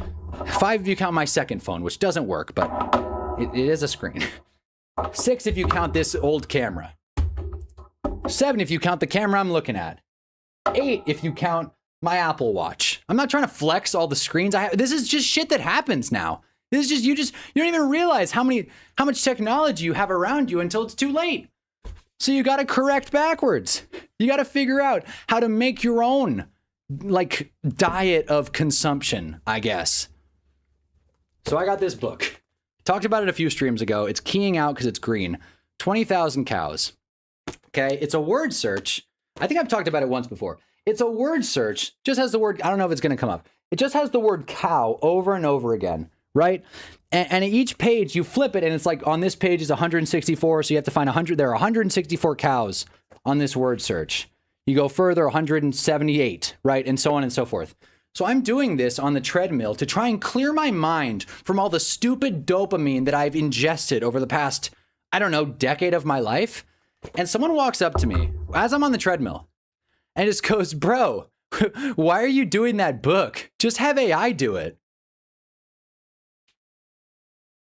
And I'm like, what? Like, this isn't even me like ripping on AI for the environment or the job market or anything else. What is the point of buying a word search if you're going to have an AI do it? Like, that's the dumbest thing ever. That's the stupidest, that's the most pointless thing ever. But that's how dependent on technology a lot of people have become. So that was the last time I heard just have AI do it. And it literally rocked me to my core, which only further validated. Get this book if you're really tired of being online, or any word search, crossword, play cards, start drawing, do anything that's not on a screen. My God, did it do wonders for my mental. So there you go. And the biggest, the largest Nate has something to say about that. What's a worst first round pick?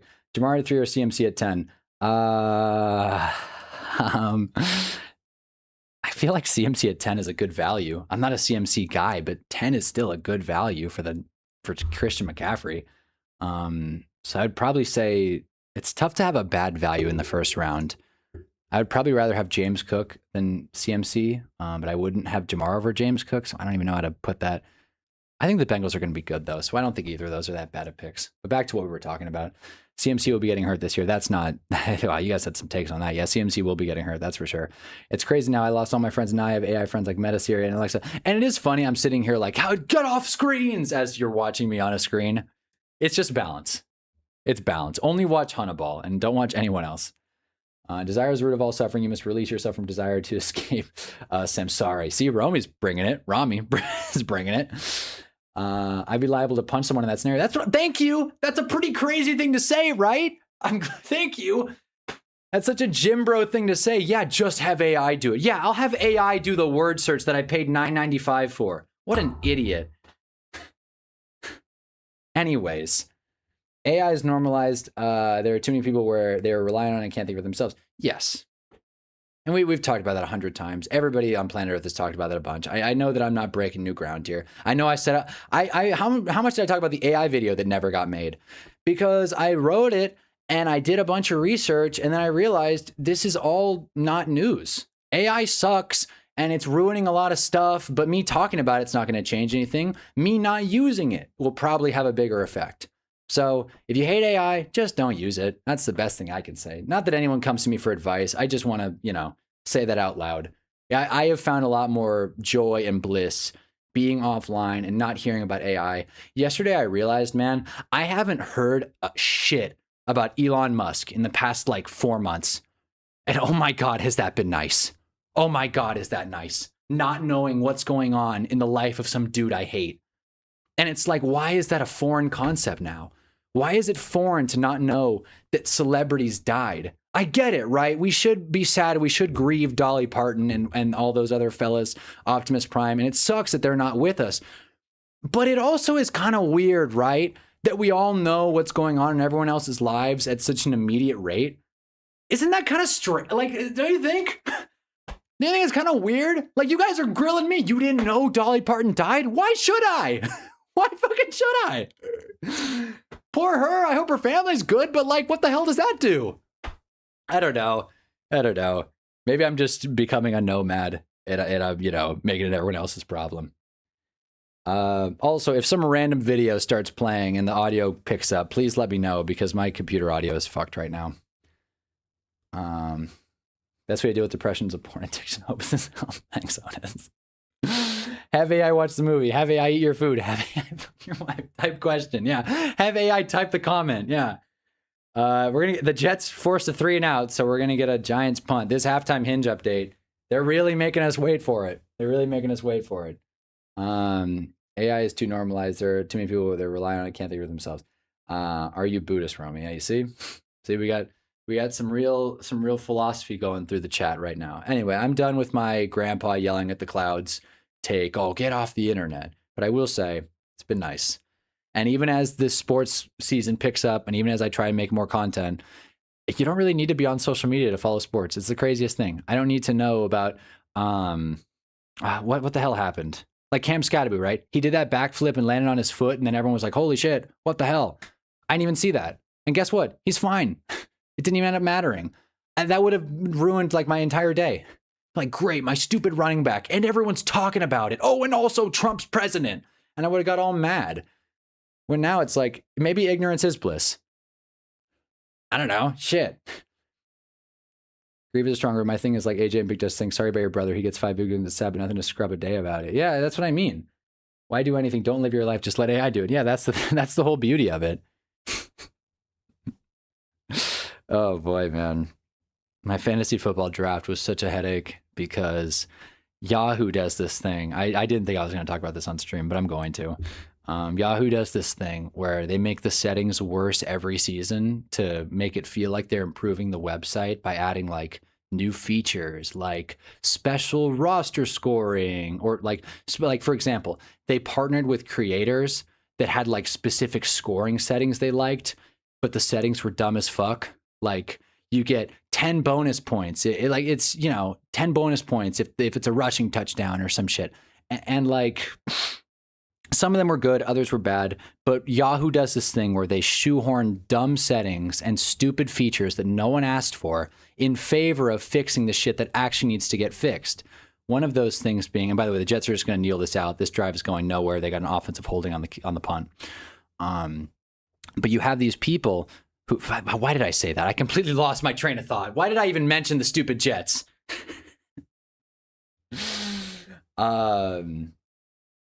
What? Oh yeah. So you have Yahoo, who just keeps making shit more difficult for everybody. And one of their worst features is scheduling drafts, because you have to schedule it ahead of time because their system needs to like make a queue or something, but you can't schedule last year I was able to just hit draft now and go. I thought I could do that this year, but apparently not. So when my draft party showed up late and we had to start the draft late, Yahoo had no plan. They have no fallback if the draft starts late, which I feel like happens a ton. Who the hell's fantasy draft starts on time? I would say a good amount of people have draft parties, people showing up late, people traveling, tech issues. Like there's all kinds of reasons to have just extend the draft. Why not? Why am I telling this story? Not just to complain about Yahoo, my preferred fantasy website, despite all my complaints. The reason I'm bringing it up is because we had me and my 11 other league mates, most of which are grown-ass men, all of which actually are grown-ass men, 10 10 of which are older than me, or 9, whatever. One of them's my age. Nine mentioned, 9 of which that are older than me. And I'm sitting in a room with full-grown ass adults, mind you. And we cannot figure out how to push the draft later. And by we, I mean they, because I already knew it wouldn't work and I was thinking of other solutions. I'm not kidding. When 2 dudes, no, 3 dudes look up and go at the same time, oh, just go to settings. Whoa, just go to settings. As if that wasn't plan A. As if I didn't go through every setting they possibly had. But they both looked up with this confidence, and after just straight off their phone, that I just knew. And sure as shit, both of them. One of them was on ChatGPT, the other one was on Gemini. They thought, oh, our commissioner's too dumb to figure out you just go to settings to fix the draft time. So I'm going to ask a computer and then relay the message and feel like I'm contributing. It was so frustrating. I wanted to jump out the window and I couldn't even say anything because I didn't want to be that guy. But wow, was I underwhelmed with the critical thinking ability that we've all developed as a society. I'm done talking about AI. Let's get to the Hinge update. Fantasy Netanyahu, if we 500 points if QB makes a tackle. That's a fun one. These creator collabs were kind of dumb. I'll join the Honeyball Fantasy. I don't got Discord though. I mean, I'm sure the link can work in here too. Oh, you missed the Janty ACL scare. No, I saw that. No, I follow sports news. I saw that. I saw the clip and everything. That's the thing. I didn't miss that. I didn't miss the important shit. If a player gets hurt at camp, I hear about it. If a player gets hurt on a podcast, I don't give a shit. Doesn't matter. Until I see it on the injury report, who gives a fuck? All right, let's get to the Hinge update. This is what people are here to see. All right. So, let me turn, wait. Okay, wait. There it is. Okay, I didn't want to double up the audio streams. Everything's going through? Okay, welcome. I'm gonna take the chat off this time. Love you guys, but it just doesn't look good right now. I gotta make the color better. Okay. So welcome to Hana's halftime Hinge update, brought to you by no one, but that's gonna change soon for sure because this shit's gonna be really good. All right. So as you can see, there is nothing right here for now, but that's about to change. So here's our first of 5. Count them: 1, 2, 3, 4, 5 Hinge updates. And as you can see, I started with a pretty aggressive picture. This girl and I did not match. I just wanted to show. This is what we've been waiting for. It's what we've wanted all along. And I want to start with this one because this was not a match. I believe it's all guys in here. Even a woman can acknowledge that this is a cheat code. You can't put this picture on a dating app. That's not fair. You just can't, man.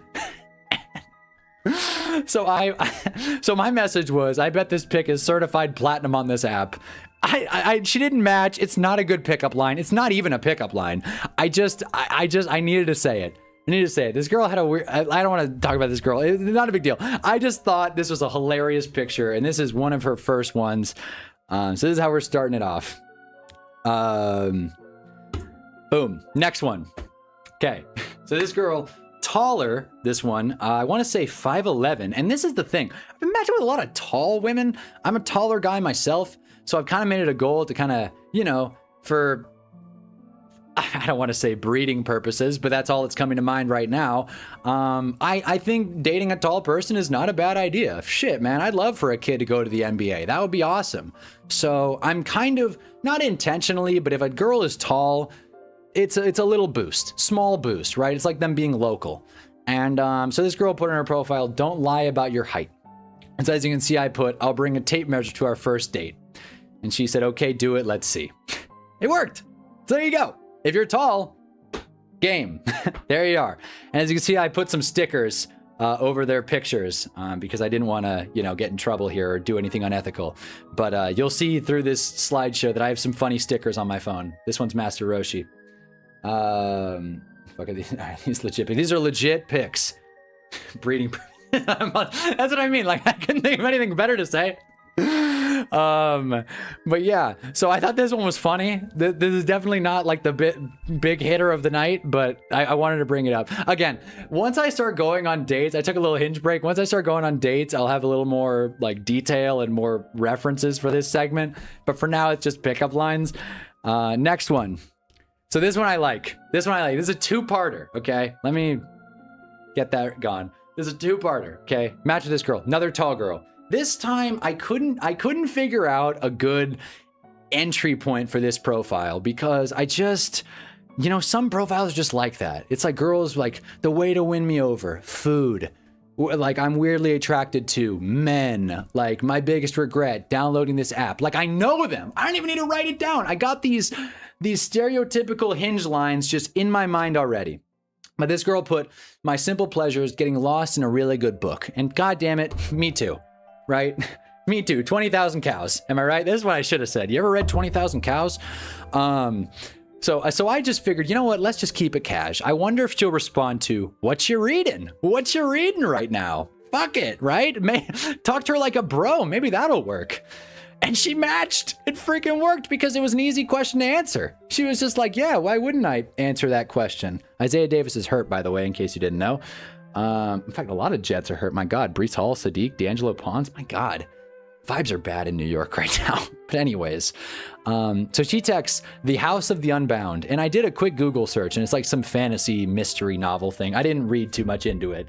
But of course, my dumbass, you think it's worth? I'm trying to read more fiction. Again, talk to her like a bro. Maybe this will freaking work. You think it's worth? And this was her response. She goes, I'm not going to show it yet because my line is just too great. She goes, well, I mean, if you're trying to get into mystery, romance, fiction novels, sure. But if you're trying to get into fiction, it's kind of a weird place to start, honestly. And I'm like, well, that's quite a miss. And then I said this, right? She goes, I wouldn't recommend it if you're trying to get into reading fiction unless you're into mystical romances. So I go, Lamau, okay, maybe not my speed. Damn, I was going to read it before our first date. When was that, by the way? I forgot. Come on, man. Come on, man. We are so back. It is 2026 and we are so back on the Hinge updates, man. I was gonna read it before our first date. When was that, by the way? I forgot. Feels good to be home. Feels good to be home. She responded to this, by the way. So this is now like my I hate saying this about a human being, but this girl is number one on my draft board now, as far as dating, because this conversation went pretty well, and now we're planning the date. So I'm hoping to get that on the books.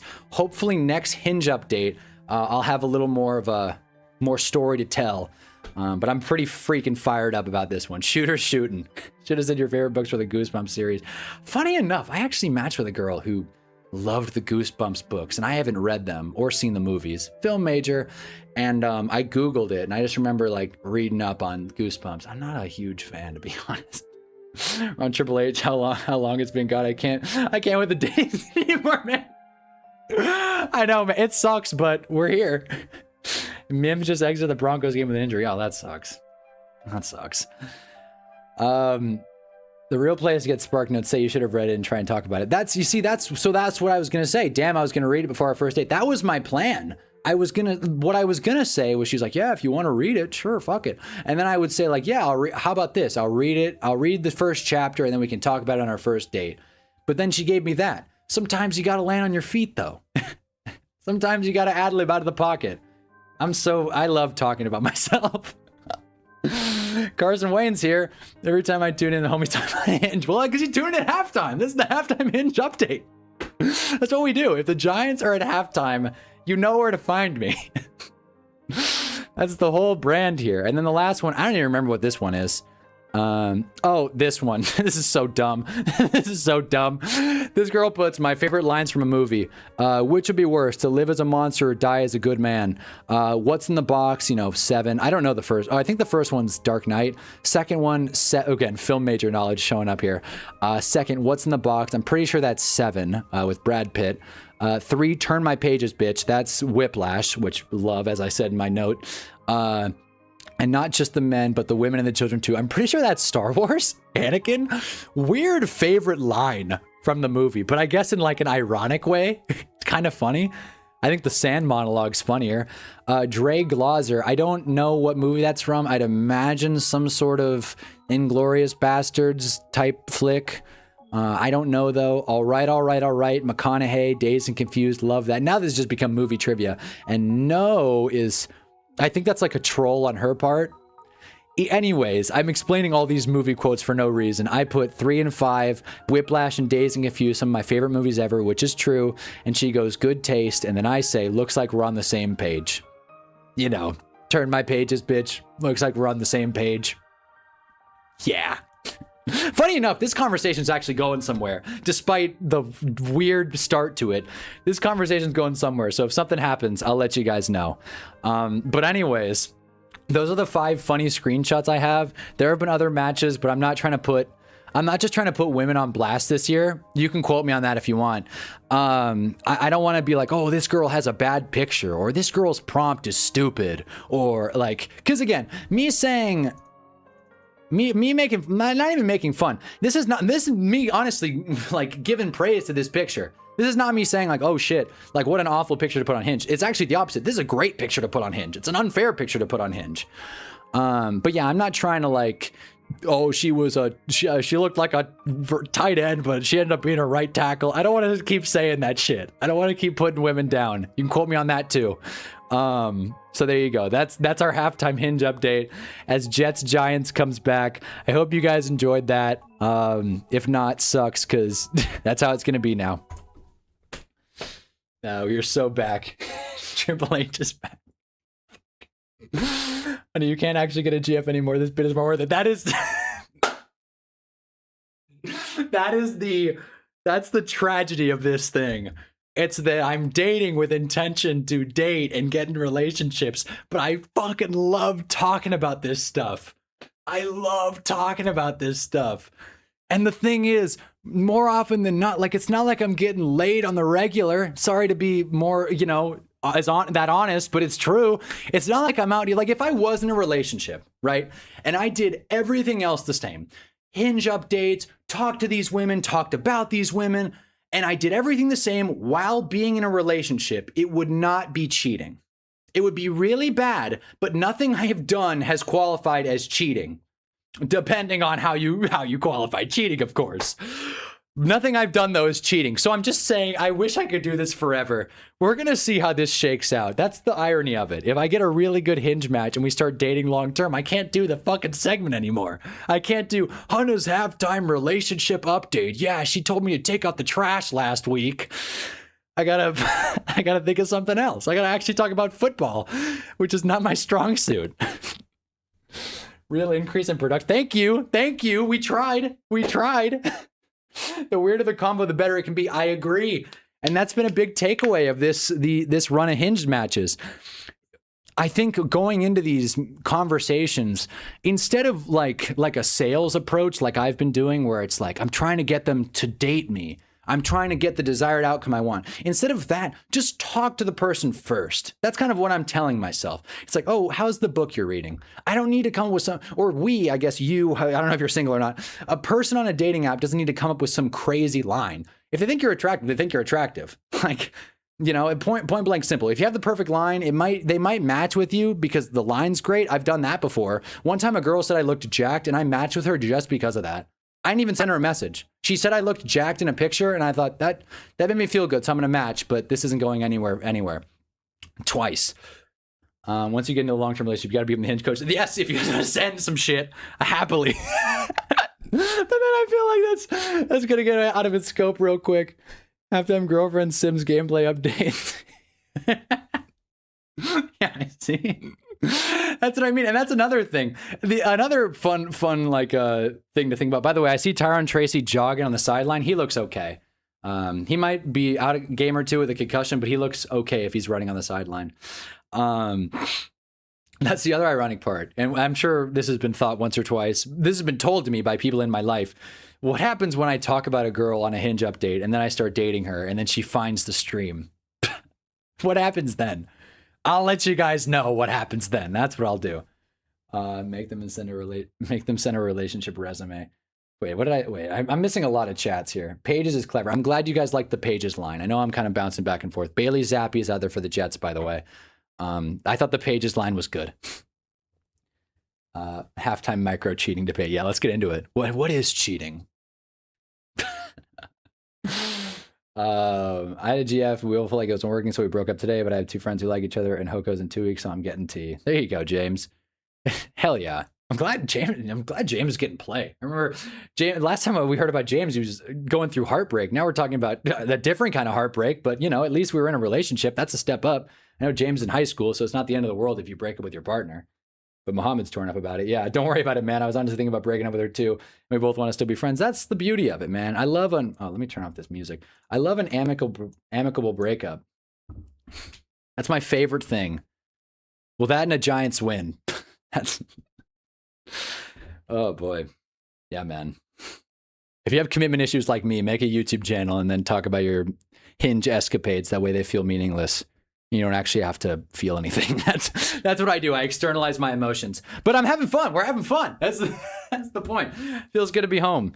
All right, let's see. I just want to see if anyone matches me. By the way, I want to talk about this really quick. 3rd and 13 for the Jets. That's actually not what I want to talk about real quick. Check down, and we are going to get a punt. Solid play though. Fuck, what did I want to bring up? Damn it. I lost it. And also, I see everyone going through breakups, so that's comforting. It's a tough time to be a person. It is. Yeah, it's a tough time to be a person. It's a tough time to want love. It's a tough time to want to meet people and date. It's a pain in the fucking ass. So it's fun making fun of. Hinge is a tax write-off. I wish. One time I signed for the Hinge. I signed up for the Hinge Primo last year. Boy, was that not worth it. I didn't get any extra matches. Don't do that. I learned. For me, I thought it's a business expense. I do the Hinge updates. Fucking no, it wasn't. Giants football after a fair catch taken. There's Jed York. This is what I wanted to talk about. I don't know if Mahi's still here, but I remember there was a Sunday in last season, like November. I could pull up the week if I needed to, but I'm not gonna. Basically, where a girl texted me like, "Hey, it's not gonna work. Sorry, but tough luck, buddy." She sent me that while I was on stream, and I remember it like noticeably like ruining my mood. I had no desire to talk about the game. I think it was the week the Giants were on bye, if I'm not mistaken, or maybe they had a Thursday game because they weren't playing. I would have been much more focused on that. But she texted me that, and I was like noticeably like torn up. And I think about it because now, months after, I don't think that's going to happen again.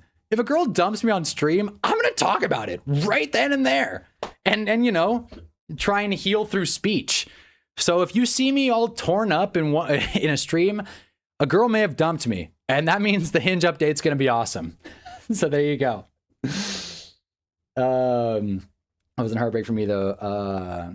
She was also being communicative with the breakup, which I would really appreciate. See, there you go. There you go, James. Everything about going to an island with no contact and live as a monk for the rest of your life after a breakup. I was thinking about going to an island or going to the forest and living as a monk 4 hours ago. 4 hours ago. Dude, if I could take everything in this room and go into the forest and never pay for Netflix again and just buy a bunch of DVDs and get good Wi-Fi, I'd love it. That'd be great. You say that now. No, I know I say that now. That's the thing. I say that now. and then something actually hurts me and I'm going to be like, I'm going to not stream at all. And that's going to be an issue. But we'll figure it out. All I'm saying is I feel like enough time has passed to where, and I've talked about dating enough now to where I'm just going to full frontal talk about everything that happened to me on this stream. And if it's bad and embarrassing, who gives a fuck? I mean, honestly, it doesn't even matter. Everyone gets broken up with. That's the thing. If anyone's going through a breakup right now, it happens. We've all seen it. Fucking half the chat's going through a breakup. It sucks, but it's part of this life thing. And I've never been dumped before by like a long-term partner. When that happens, I cannot wait to see how I respond. I can't wait. I remember this. I never saw Hana's mood shift so drastically from 100 to 1. Yeah, you see Stoner Cat, because I didn't talk about it. Because I had to like hold it in. I was trying to like play it cool. Like, oh, I don't even care. I don't even care. I don't even care that she dumped me, but I did, and I should have talked about it. So I'm glad Stoner Cat remembers. We got Meep. Just got back from work immediately, put the ball on. Let's fucking go. Let's go. Let's go. They got the Jets GM in the commentary booth. This guy, you want to talk about well done jobs. Jesus Christ. I'm blanking on the fella's name. I just microdose and meditate nowadays, get inspired. It makes you think. If you make things you think the world's better, wait. If you make things you think better, the world things get better. I know what you're trying to say, just an idea. If you think better, the world's better. And one thing I realized over the summer, and this is a very dangerous sentiment to run with. This is the kind of shit Ted Bundy would say, but it is true. This is the kind of shit Ted Bundy or Kanye or someone else would say. Rick Rubin, whom I like, but he's a weirdo, that's for sure. If perception is reality, then delusion is power.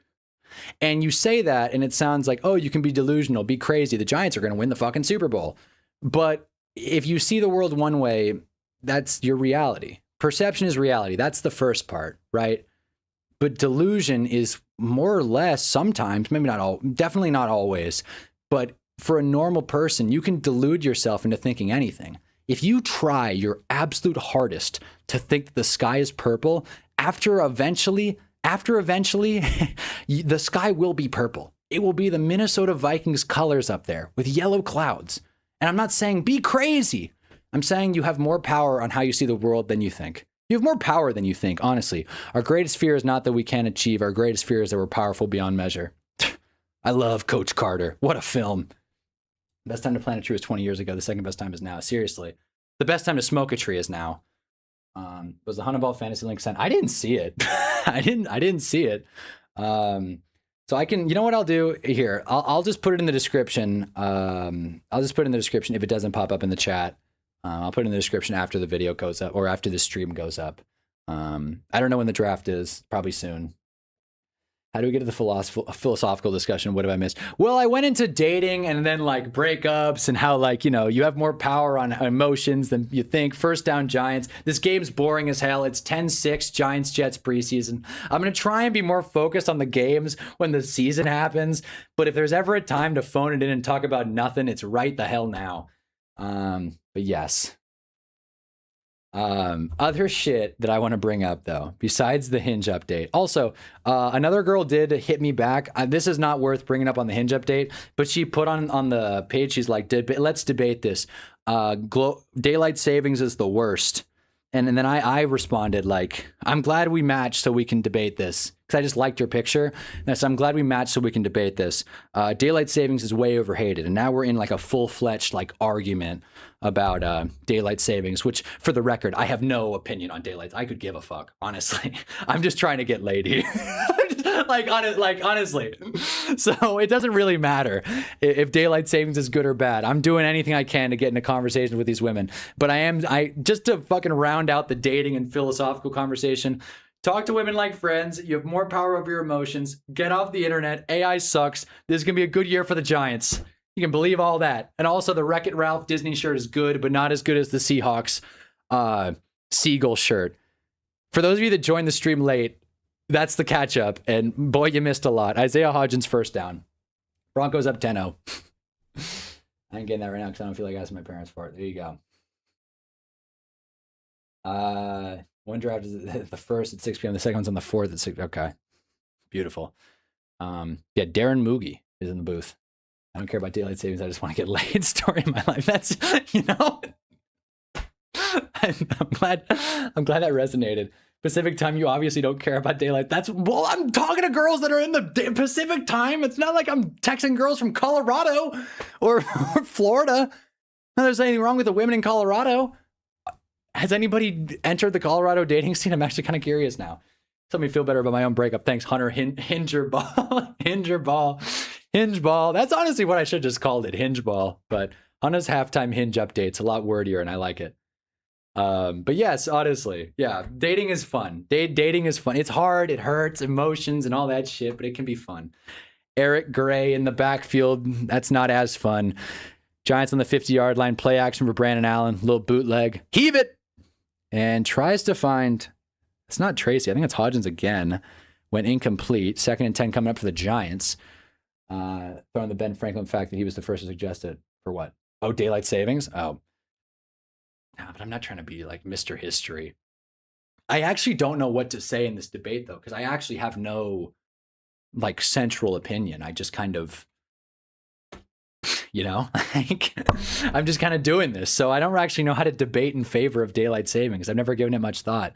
I like getting an extra hour of sleep, but I also am a human being that wakes up and it's like, fuck, it's daylight savings. I'm a lot more tired. But I do think people over hate daylight savings. Like people think that's like one of the biggest problems facing this earth. It's like, who gives a shit? Like time is money, but come on. Like, is it that inconvenient to wake up an hour earlier? Work hard. You ever worked hard before? Greatest men in history have epic, brutal breakup stories. It builds you up. You're better if you let it. Yeah, it builds you up better if you let it. Fuck. Been watching a lot of Dragon Ball. You want to talk about a guy who doesn't give a shit about dating? Goku. That show is awesome, by the way. The original Dragon Ball, it's not better than Dragon Ball Z, but boy, sometimes I wish this wasn't a sports channel and I could just rename this Ball Z and just talk about Dragon Ball. Just nonstop. Just get on here and be like, Bulma fucking did that thing. I think it's auto-filtering links. It probably is auto-filtering links. Don't worry about it. I'll put the link in the description of the stream when this is done. I'll also put it in the description of the next stream, but I think that's going to be before the second, so I got to figure that out. By the way, I've only been streaming games. Next week, I'm going to do a prediction stream, so keep an eye out for that. Just, it's not like the Seahawks are going to win the Super Bowl. So if you want to hear my 10 or 15 or 20 prediction takes, I'm going to ride or die, like the Titans losing every single game and a Dan Jones fall off, which I was way wrong by, then tune in for that one. It's going to be a good one. First down, Eric Gray. Also, I want to talk about the GTA announcement trailer. I didn't watch it. I saved it for this stream. So when this game gets real dry, maybe the start of the fourth quarter, I'm going to check it out. Don't spoil it now. Don't spoil it. I'm going to watch it in like 10, 15 minutes. I definitely think OG is better than Z. Z kind of falls off after Frieza. I feel like there's so much of OG that just feels like how do I even put it? It feels like I'm not going to talk too much about Dragon Ball. This is a sports channel, but the original Dragon Ball fight, Goku versus Piccolo, the first one, feels like Cell, but better. Like the whole arc, it doesn't help that it's dude's voiced by the same guy, King Piccolo and Cell voiced by the same dude. But it just feels like everything that worked with Z, Toriyama already figured out in the original, and he just applied to a bigger scale, I guess, with more powerful people and more characters and brighter colors and space adventures and whatnot. Isaiah Hodgins can't catch a fucking cold right now. He's being covered well, but still. This game has moisture right now, huh? I can't tell. I mean, Gino's hair still looks good. I don't think it has moisture. It's always tough to tell, but I think it's a clean game. If you imagine hard enough, Dan Jones worked out. Hey, man, he won a playoff game. He won a playoff game. That's not something Justin Herbert can say. Do the Jets and Giants play each other every preseason and feel like that would make sense? Yeah, I believe so. Pretty much every preseason. Yeah. Just like the Rams and Chargers played last night. Makes sense. Yeah, a lot of Z is just applying things that happen in OG at a higher scale. Exactly. OG's weird. The first 50 episodes of OG Dragon Ball are kind of a throwaway. The Red Ribbon Army arc is kind of stupid. But after that, it really finds its stride, and I'm really excited to see it all come together. I'm going to go straight from OG to Dragon Ball Z, and then I'm canceling my Disney Plus. Done. I'm going show to show, and then I'm done with Disney Plus. Canceling ESPN. Hulu's out. Done. Done. I'm a DVD man. I'm a DVD man. I've gone off the grid. I'm a nomad. Dominic Zavada, please make this. Please make this. Dominic Zavada, long kick. It is up and it is good. This guy is money. This dude's electric. I love it. 53-yard kick. We're not going to get many more Young Wei Koo kicks into the ground. Majin Buu is my favorite character. Hell yeah. It's a fun favorite character. Unironically.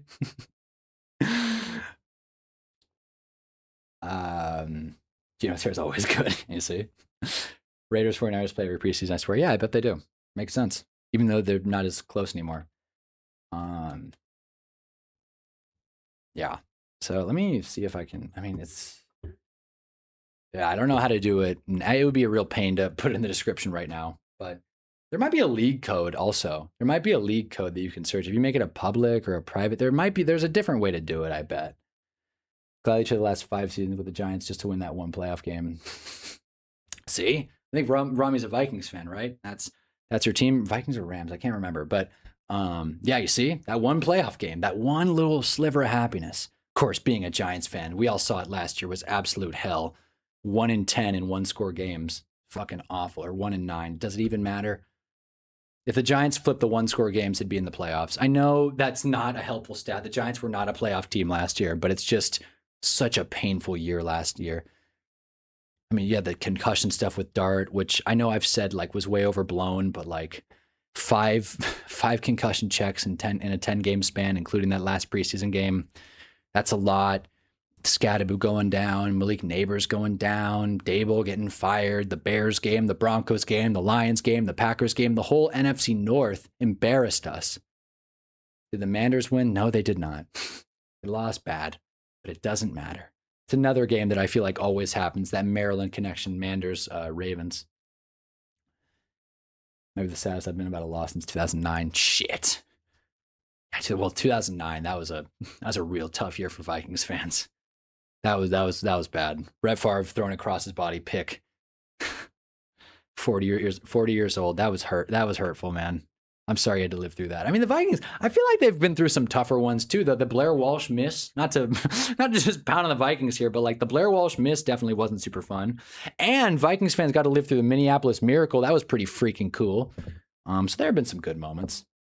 There's at least 3 heartbreaking games for y'all last year. There were at least 10 heartbreaking games for us last year. Every time the Giants lose, it's a heartbreak. But last year was funny, man. What a year to start streaming every game and watching that cluster fire.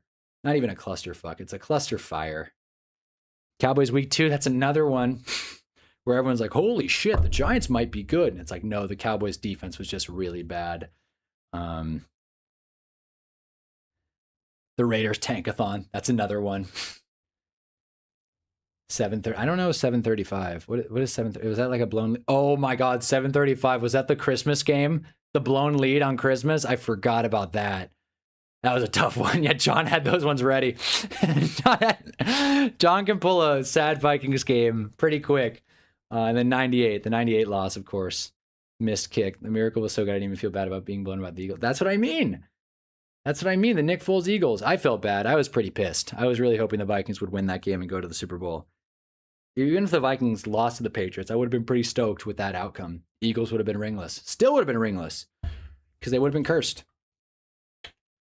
Nick Foles lifted the curse, and now there's a statue in Philly. Jeff Hostetler wins the Super Bowl for the Giants as a backup. No one cares. Nick Foles does it, defines the city. Just goes to show. New York on top. Big Blue forever.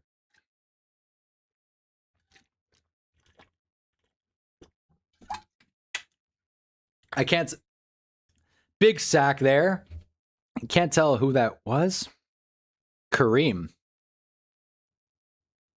Big sack out of Kareem there. 3rd down coming up for the Jets. I have not been talking about this game. There's not much to discuss. It's just a 3-and-out fest. Both offenses look bad. When's the last time the Vikings made the Super Bowl? It was the 70s, right? Yeah, it was the 70s. It was that time. It was one of their 4 losses. Them and the Bills, 0-4 in Super Bowls. But the Vikings was a minute ago. I think that was Tarkenton season. But the Vikings have been close, man. They've had some really great players. Adrian Peterson, of course, Randy Moss, Jettas. Big hit there. Was that Corey Black? Big hit. No, that was Woods. Big play. 3rd and 18 coming up for the Jets. Really bad drive from Gang Green, even for their standards. I remember the 70s Cowboys made 5 Super Bowls. Cowboys were better. Cowboys were pretty good before Jerry. People forget that. I'm watching the America's Team documentary on Netflix, even though I just went on a whole thing about how streaming services suck. It's good so far. I'm 1 episode through. Kind of felt sick. Kind of enjoyed it. I didn't feel nearly as sick as The Girls, a Khloe Kardashian project on Hulu. What a waste of time that was. Ball in the air. Incomplete. 4th and 18. This game's going to be a slog to finish, man. I'll tell you.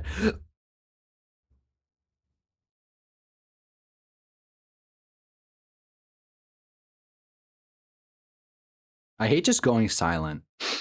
I hate just like stopping talking. Makes me feel very uncomfortable. Anyway, we'll do a score check real quick as the Jets send off their 100th punt. All right. I am covering these scores here. Let's go here. All right. So as you can see, Jets, Giants, we've been talking about it. Falcons 17-9. Cooper Rush having a solid game. I want to see how Tua finished while we're here.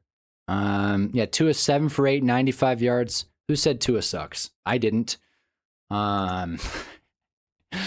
Texans, Panthers. Panthers up. Quick check here. This is the ultimate box score watcher, by the way. Kenny Pickett's getting boat raced by Kyle Trask. Panthers are up. Not much else to note, really. Yeah, not a ton. Cool. So that's a game that's happening.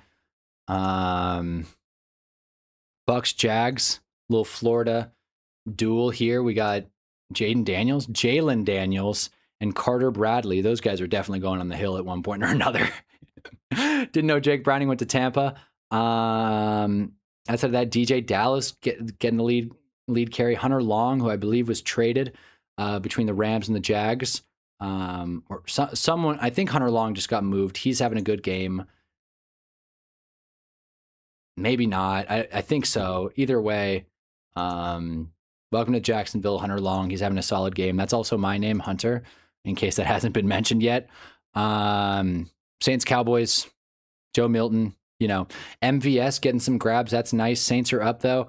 Cardinals, Packers seems like an actual interesting game, which is weird. Minshew doing his thing.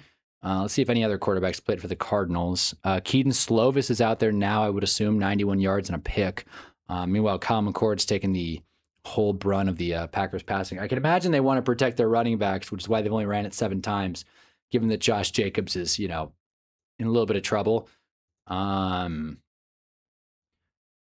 Chiefs been a slog. Bengals, Eagles been a slog. Emmett Johnson, 7 carries for 39 yards. He's having a good camp. Vikings down 10-0, and Jarrett Stidham is playing. Tyler Battier. It's going to be a long year. I mean, we'll see. It's going to be a long year if the quarterback controversy drags, at least for the Vikings. Okay, we back. Not even playing tonight. I was one of his biggest supporters in this chat. Disappointing. Yeah, the biggest supporter in this chat. No question about it. And let me tell you, we've mentioned him plenty of times before. We love 9 around here. We love JJ McCarthy, and I do think, a little spoiler, a little preview for my prediction stream. One of my predictions is going to be that Shedeur and JJ McCarthy, and this is total just cope, but I'm gonna predict it. So if it comes true, I'm gonna fucking really do my victory lap. Shedeur and 9 both will start more games than their veteran counterparts, being Kyler Murray and Deshaun Watson. Both of them. If it's because of injuries, if it's because of old age, shitty play, coach firing, what have you. All I'm saying is that's my prediction. Josh Jacobs is now the undisputed 101 for anyone in the Raiders front office. Yeah, bring him home, I guess. There's no QB controversy anymore. It's Kyler's QB1. When are we going to get a 9 on a ball stream? I gotta respond to those separately. Kyler, I know Kyler's QB1, but if Kyler plays bad, the people are going to call for 9. People, like, football fans have very short memories. Very short memories. And I'm just saying, like, if Kyler plays bad, we're not going to remember that 9 wasn't super great last year, or that he had an awful camp, or that Justin Jefferson, like, personally thanked Kyler Murray for coming to Minnesota. And when are we going to get the 9 and 100 ball stream? Well, if he starts selling insurance, he may not be that tough of a contact to get. I mean, we've been very supportive to JJ McCarthy. We've probably been one of the few YouTube channels on earth that have been supportive for JJ McCarthy. So you know what? If 9 wants to pop on stream, fucking, I'll throw him right there on the magic mirror. Boom. That's this for. Because right now it's being taken by Jed York, current standing 49ers owner. Also, I saw an article comparing David Bailey and Arvell Reese as their careers will be forever linked. I don't think that's going to happen.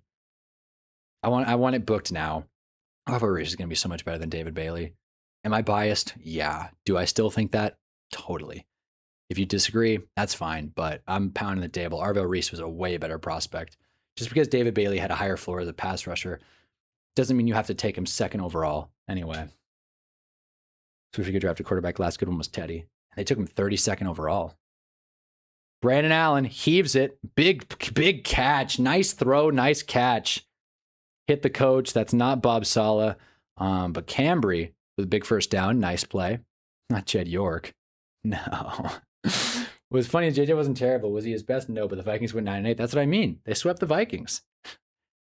I remember, man. And listen, what's funny is, like, we say JJ, like JJ McCarthy, but Justin Jefferson has had such an interesting career when it comes to playing with quarterbacks. And I think about the clip of Kirk Cousins overthrowing him in COVID. Like, it was COVID, so you could hear everything the players say. And there's this clip of Kirk Cousins missing Jetta's open in the end zone. He just goes, "Fuck, Kirk, throw me the damn ball." And it's just so funny to me. This poor guy has been, "Throw me the damn ball," his whole career. And the Vikings just keep giving him Kyler Murray or JJ McCarthy, Kirk Cousins. Fucking, who else was on that team last year? Brosmer. Nix got picked. Shit. Nix is playing? Oh, I guess he must have played the first drive. That's crazy. Damn, Broncos are setting up their guy. Wait, Nix isn't playing. Wentz is out there. But Nix isn't playing, from what I see. Another handoff. Oh, in open space. I don't know who that is, though. Bankston, Giants running back. If Bailey isn't a head case in New York, I think he's going to be a fine player. I do think Reese and Bain will be much better, though. That's what I mean. This isn't me shitting on David Bailey. I just think 2 was a reach. I think Bain and Reese were just much more exciting prospects. And when you're the Jets are in a really weird spot because you don't want to miss, because they just have been terrible for so long. And the Giants were bad last year, but they at least had some flashes and some things to be excited about, and they just choked games. The Jets were just flat out bad. And they kind of needed a high floor guy, but they also kind of need like a leader for this defense. My God. Jets are in such a weird spot. The Jets and the Cardinals, man. My God. If you want to have a good time, just actually, I don't. I mean, if you want to have a good time, buy the Sharp Football Analysis and read the profile of the Jets and the Cardinals. Pour yourself a glass of wine. I don't drink. You connect the dots there. Sit my ass down. Burn one and just watch the Jets. Just look at the Jets stats from last year. It gets worse the more you read about it. And the funniest part is they draft D'Angelo Pons, a 5'9" corner, to save their defense. He's already hurt. The problem is that their head coach is a 5'9" corner who played for the Jets, who can't save their defense. So the whole thing, this team is a mess. And for the first time ever, I'm not talking about the Giants. Brandon Allen, he's got open space, a lot of, and then he slides. Can he teach Dart? I don't think Reese and Bailey were equal prospects at all, Otis. Well, wait, what did we say? Reese and Bailey were pretty equal prospects, but one's getting coached by Harbaugh, the other by Aaron Glenn.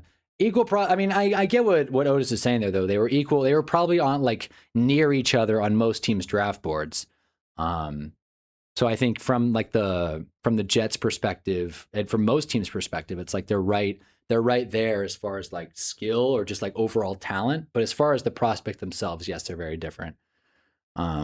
I would say David Bailey and Ruben Bain are probably more likely to be comped, but then Ruben Bain's got dinosaur arms. He looks good, though. He looks fast. He looks damn quick off the edge.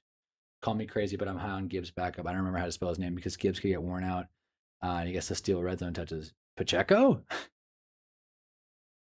Isaiah Pacheco? Is that who we're talking about? I'm yet to draft him. I mean, if you want to draft him, I'm not going to say it's a bad pick, Isaiah Pacheco. I'm never going to shoot down a handcuff, especially on a high upside offense with a good offensive line. Lions also have the easiest schedule in the NFL when you factor in projected win totals. See, I'm the analytics guy now. Isn't it cool? By the way, the Giants are driving, but that was short-lived. It's now 4th down. 4th and 8 coming up for the Giants. We're going into the 4th quarter, which means I'm going to pull up this GTA trailer because my God, is this game boring. I remember during the season, I used to apologize, sorry, this game's boring. I realize now, it's not my fucking fault. It's not my damn fault. All right. Okay, so Moist Critical dropped an 11-minute video. This got 3.6 million views. Holy hell, 26 minutes? 26 minutes of gameplay, bro? I'm not watching all that on stream. Holy hell, man. It's a 26-minute trailer? I'm gonna get copyrighted. I thought it was like a minute thing. Does anyone know like a specific, like not 26-minute video to watch? I want to watch it. I just not on. I'm gonna get in trouble if I put a 26-minute video on stream. Moist Critical shaved his head. I'm looking at him. I'm looking at him, man. Yes, him. As disappointed as him at 9 turn, I'm very excited to see Dallas Turner. Dude looks like a beast so far. He looked good when we watched Giants Vikings preseason. I think he got in the backfield a couple of times. And you've been speaking highly of Dallas Turner. God knows the Vikings need a pass rush, so let's see. I know I didn't watch Ohio State that much. Fair enough. Is my waiver wire running? He's my wire warrior running back this year. Pacheco? Hell yeah. Okay. Shit, dude. I was thinking about just straight up not watching it and just kind of going into GTA 6 surprised. It looks like 5. It looks like 5. It looks like 5. It's literally just RDR2, but in modern day real. It looks like, I mean, it looks a little better. But again, what did people expect? 5 looks like real life. What was GTA 6 supposed to look like? I'm not gonna play the trailer. I'm just gonna put this right here, just the ass shot. This looks like 5 or maybe Red Dead, like you said. Overlay a transparent JJ McCarthy earlier that messed up the copyright. Yeah, I've tried that. Didn't work, even with Jage. Which I get will appeal to a lot of people, but I don't care. Yeah. Liberty City would have been a fun one, but I see why they did Miami. Miami's a very good like way to capture current society. Miami and LA are good ones. People love that beach living. Can't do a GTA in the Hamptons. I mean, I kind of just don't. Fuck. Now I'm like, it does. It looks like Red Dead. It looks like Red Dead, man. I don't know how much I can play without getting in trouble. So, I mean, let's see this Dominic Zavada field goal here. Let's see if he can go 2 for 2 on the day, or 3 for 3, I think, actually. Let's see. I hope Zavada is how, there's got to be a better way to say it, Vada or something. There's no way Zavada is the way you pronounce it. Straight and true, though. Perfect kick. 16-6 Giants. God damn, this was my plan to watch this. 26 damn minutes. All right. The Miami, because they just cycle through 3. GTA 7 and Liberty City will be most likely, if GTA 7 happens, of course. Or they do a GTA 6 DLC. They should have done GTA Detroit. I do like talking about cities that could be GTAs if they like did an expansion, because obviously they can't do. I think Chicago's a great city. They probably could do a GTA Chicago, right? I think there's enough there actually. Could they do a GTA Texas? Probably not. I don't think anyone would really want to play a GTA Texas, to be quite frank. No offense, James, a resident Texas man. I think the problem with the graphics isn't it isn't really styled. It's only it looks more real. It isn't very styled, but again, like that's not Rockstar's jam. They're not about the Flash. It's not Spider-Verse. All right, well, let's see the jiggle physics at least. There they are. All right. I guess I'll go through and just watch like the first minute, I guess. But yeah, this looks like 5. This looks like 5. Hey, I remember these fellas from the trailer. Hold on. Hold the fort really quick. That's Giants blue, ain't it? That's the same color shirt that I'm wearing. That's Giants blue, ain't it? Is this GTA Giants? I don't even have audio on. Should I turn audio on? GTA South Dakota when? Yes. I don't have audio plugged in. I just kind of watching for graphics.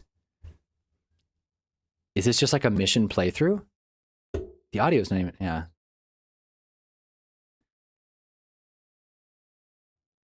I mean, the movement looks a little better.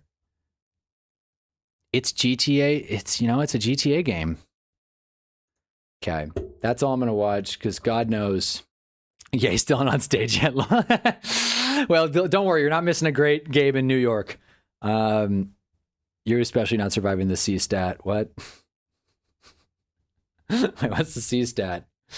GTA Texas is just RDR. That's kind of what I was thinking, too. It's like if you're going to do a cowboy thing, you may as well just stick with Red Dead. You ain't ready for GTA Houston, dog. GTA C stat. Is that like a... What the hell is Seastat? Is that like a call? Is that like a city in Texas? This is so funny. There are some Jets fans that are like cracking up in the stands because Pops took his shirt off and went on the screen. Mom's all embarrassed.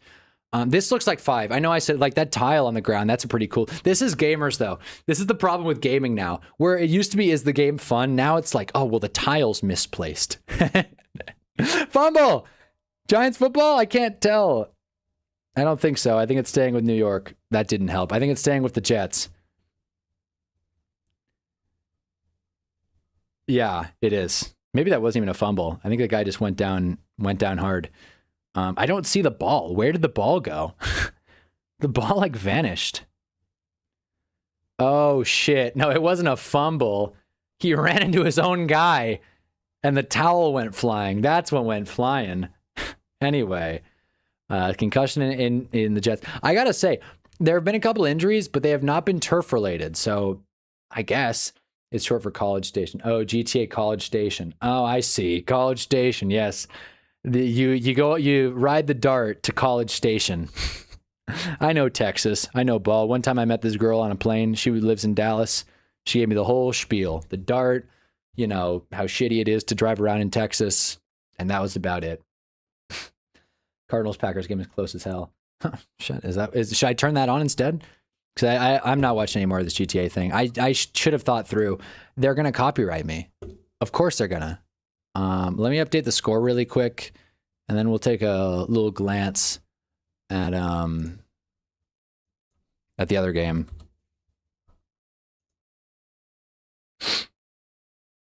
There it is. Pass rush gets through, and big sack. Nice play. I don't know who got that. Jamison Travis, Bobby Jamison Travis. Let's go. That's your boy, ain't it? Let's see Packers Cardinals. Even though it's supposed to be a Giant stream. Bailey Zappi has no pocket presence. Not that that's news. I mean, if we're going to get to the quarterback on what looked like a 3-man rush, I think our 4th guy just didn't get off his block, but that was 3 guys basically went at the quarterback there, and we got to Bailey Zappi. So not a bad play. It's preseason, but still. It's up to you. It's 23-24 in Green Bay. Yeah, I asked as if anyone's going to be like, oh shit, yeah, yes. I don't think you guys really care. I mean, it's preseason. We're just here hanging out, talking shit. Jed York got busted. So funny. Let me see if there's any other things I wrote down. Okay. One more thing that I want to talk about real quick. Rip the Pro Bowl. Okay.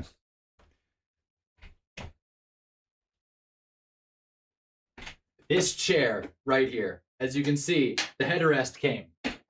Technically, I fixed the headrest, but a different headrest came. So I just wanted to do I want to do a chair review because you guys know how much of a pain in the ass it was me sitting in that stupid chair, that metal chair all of last season. I just want to say the FlexiSpot C4, which is endorsed by Paul George. Well, they're now endorsed by Honeyball as well. This is a nice chair. It's comfortable. Now that I'm looking at it, it's not staying super clean, but other than that, it's a nice chair.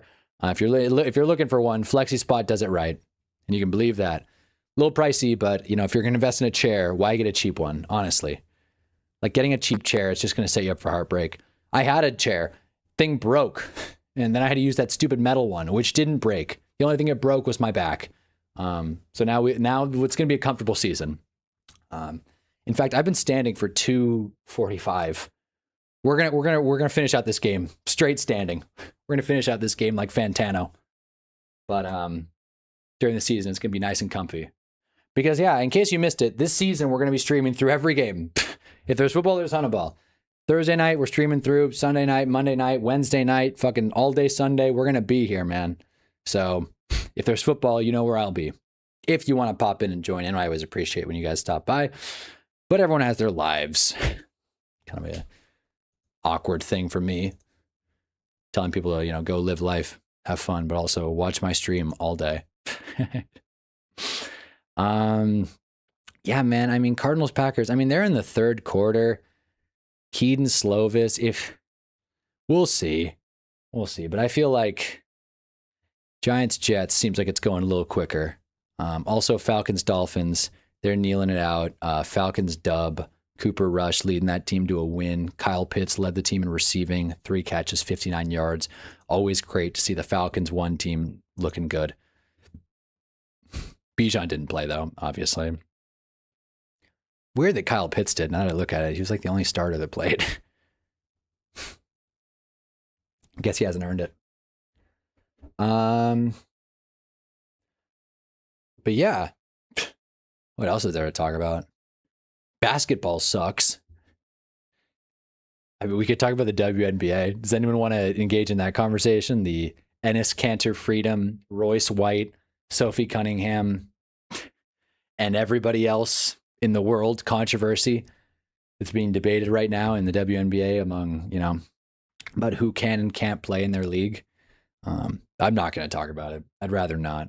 But in case you missed it, that shit's also happening. As offline as I am, I still am forced to see that whole debate, which gets very messy very quickly. I'm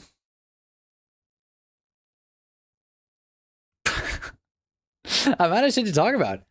This happened on the last preseason game too. I'm out of shit to talk about. I'm glad Giants fan 10 said something, because I was worried that Rockstar kicked me off because I was watching that GTA 6. I'm glad I didn't get booted from YouTube. I want Enes in the dub. I want to see how many points AJ would put on him. And they should just let him join him. My bet is at least 35. All right. I'm glad we have a pro WNBA chat right now. I love that. Yes. Go WNBA chat. I think I love A'ja Wilson. I really do. I think A'ja's awesome. I think she's a hell of a player. And I'm not saying she could play in the the NBA, but I think she's pretty damn solid. And anytime my buddies are like, my buddies are like, I could score in the WNBA. It's like, really? Have you seen A'ja Wilson? Pretty freaking good, man. She's like the Giannis of the WNBA. It's awesome. And it's not even like she's tall. She's just tall. A lot of women are tall. She's fast, she's strong, she's a bucket, gets rebounds, great defender. I got a lot of great things to say about A'ja Wilson. She's basically the LeBron of the league, and she's carrying the Aces right now, who are not playing super well. I need them to finish out their season, man, because I'm not a big sports bettor, but I always bet on the Aces to win the chip. And so far, I've been right a lot. I hope I'm not wrong this year. Will LeBron James do well in the WNBA? That's a good question. He'd do well until the championship. That's right. LeBron's a choker. I'm an MJ guy because he left the Lakers high and dry. It's kind of a joke, kind of not. I kind of feel less strong that LeBron's the GOAT now that he's left the Lakers. Bronny to the WNBA. No, the Lakers need Bronny. Come on. We need him. Headline, M. LaFleur says J Love after the season is going to kill 2 fan bases at once this year. It's kind of funny. I mean, it's not. I mean, I hope Jordan Love or Jeremiah Love, I hope neither of them miss the season. But it's kind of funny, though. All right. Actually, wait. Move the chair over here. Hey, also, while we're here, and I want to talk about basketball too. While we're here, though, is this funny? Is this worth keeping up? I'm going to put some more shit on this wall here. That way it's not so blank. I can't tell if this looks good or not. It's coming through well on my feed, but I don't know how it comes through on YouTube. If this looks really bad, please let me know. But if it looks okay and seeing Jed York's face is funny, then let me know as well. And it sucks so hard. People are circulating that one clip of him having to guard Harden in space, being so slow and so lost. No, he does suck. I mean, the thing is like he's playing a character, right? This is not. Oof! Nice pass from Brandon Allen. I don't know who caught it. Cambry? No. Who is that? Who? I think that was damn, I'm blanking on his name. Come on. Gibson. Xavier Gibson. Let's see. Hold on. What's the flag? Hands to the face. Touchdown Giants. What a play. Nice pass, nice catch. Brandon Allen's feeling good. The Giants just called game. That's not Brandon Allen. This whole time, this has not been Brandon Allen. This is a different guy. It was Gibson who scored. It's been Jake Haener at QB, and he's 4 for 4 with a tub. Nice ball. Jake Haener might actually make the damn team. If not, he will definitely find a home elsewhere if he's going to play like this. Also, OBJ is our leading receiver, just so you guys know. But yeah, no, Enes Kanter, like, the picture of him yelling onto the court it's funny if you don't know what's going on. A tall ass, like, awkward looking guy like Enes Kanter going like and getting heckling onto a court and then getting kicked out of a game is funny. When you understand what's going on, it's a lot less funny because it's just what it is. It's a grifter just trying to get clicks. Like that's most of the internet right now. Most of these people don't even believe what they're saying. And like there is some truth in some of it. Whether or not trans athletes should be playing in women's sports or men's sports it's a conversation to have. Enes Kanter is not the one that should be leading the charge in that conversation. I don't give a fuck that he was in the NBA. The guy is clearly not super intelligent or very articulate. I said I wasn't going to get into it. I just think the wrong people are talking about the issue. That's why I'm not going to talk too much about the issue. It's not worth it. I'd rather talk about football, where for one reason or another, I don't think this conversation will get too intense when it comes to football. Looks good. All right, I'm glad it looks good. It's funny because of how much of a loser he looks like. Yeah, that's exactly it. That's exactly it. The most awkward dude ever wearing a shirt that says woman, adult, female. It's like me wearing this shirt. Hold on.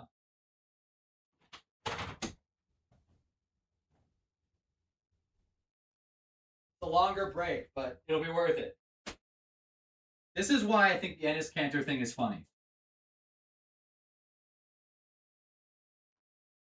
Because I have a shirt. I have this shirt.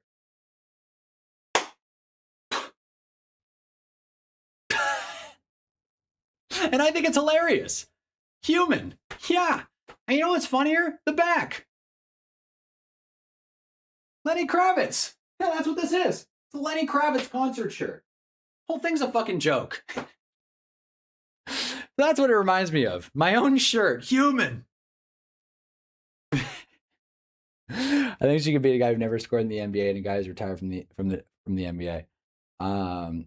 That's a proud I own. I'm a huge Fever fan. Okay, yeah, Caitlin Clark's a bucket. Paige Buckers is a bucket. Who else? I was gonna say Sabrina Carpenter. That's not who I meant. Sabrina Ionescu, bucket. Kelsey Mitchell, bucket. Unfortunately, I wish she wasn't as good. Who else is good in the WNBA? See, I know my shit, guys. Courtney Jones, she's a player. She's not very good. She's a guard. Skylar Diggins-Smith still doing her thing. She's like 40, still playing. Funny how much of a loser. Yeah, lol. Thank you. I'm glad someone likes this shirt. There you go. This is my Enes Kanter response. He wears a shirt that says woman. I wear a shirt that says human. That is honestly the thing, though. We're all people here. Can we all be nicer to each other? That's my take. Can we all just be better to each other? Olivia Miles? Not sure who that is, actually. I gotta catch up. Did Azzy get drafted? Azzy Fudd? I think she did. Yeah, I believe she did. Another good one. Ah, man, I'm blanking on all these players. I feel bad. I made it a whole thing that I know WNBA players, and I don't remember. And I'm gonna change back to my Giants gear. MVP Cannon is a rookie of some Maya Moore shit. See? People get bored when they're nice. Yeah, that's true. That's true. But is boredom that bad? Like, a few years ago, I was like, God damn, I'm like never bored anymore because I just have my phone all the time. And I don't think that's a good thing. That's why I'm trying to get offline. I don't think boredom's a bad thing. 1st and 10 Jets, Brady Cook. He has returned. Rolls to his right, heaves it, and gets a few yards. Nice play. All right, let me change shirts. Azzy Fudd did get drafted number 1 overall, which everyone unanimously agrees was a mistake. Really? I guess because Olivia Miles is doing so well. Shit. I don't know much about... Much like regular sports, much like the more popular sports, I don't follow college. So if they're young and playing in the dub, I probably don't know them. Not trying to be all... this is the wrong website to be changing my t-shirt on. Brady Cook first down. We just wanted to play Love Island instead of basketball, putting Paige and AZ together. I feel like she was the consensus number 1 pick, though. But I didn't follow, so I didn't follow the WNBA draft. That's where my fandom kind of stops. I watch the Aces, and that's about all I can commit to. Sabrina Carpenter's a babe. Well, that's fair. That's something we can agree on. There's a 0 chance any team would ever draft him. Oh wait, what did we say? All right, I think that's an old chat. All right. Olivia's probably the most fun player to watch in the dub right now. All right. What team is she on? I haven't been watching too much. This sucks. Giants fan 10's really WNBA knowledge mogging me right now. This makes me mad. What happens with football, that's one thing. But the dub, this is supposed to be my thing. This is supposed to be my niche interest. I'm gatekeeping it now. No one else is allowed to watch the WNBA, especially not Enes Kanter Freedom. Enes Kanter Freedom 250 hot dog Dak Prescott. 2nd and 1 Jets. First down. I wonder if these players are like, God, can we get out of here? I know the guys on the sideline are, but I wonder if the guys on the field are over it. The Lynx, those fucking Lynx, man. I swear, man, they always find someone. But I'm not drinking the Lynx Kool-Aid yet. They always choke in the big games. I know they won a ring recently, but I don't trust them. I don't trust a Minnesota franchise to win a championship. I never will. I'm sorry. I know we got some Vikings fans in here, but you guys know what I'm talking about. I didn't even learn things about the dub by choice. It just happens. It just happens casually. That's what happens when you like sports, though. That's the thing. If you truly like sports, there's nothing wrong with following any league, even if it's less popular. Oh, man. Oh, boy. I think that guy just broke his arm. Uh-oh. I think a Jet just broke his arm. That's not good. Again, I said a lot about injuries before this. These have not been turf-related injuries, but these have not been fun injuries to watch. Couple concussions. Tracy got his bell rung. And back on the Jets. The back on the Jets is now down and out. I honestly think there's more people in this stream than there are in MetLife Stadium. Did you see the Deshaun Watson press conference where he basically tried to shame the fans? I did. Yeah, it's honestly just disrespectful. We all know that it's not a football thing that they're booing me. It's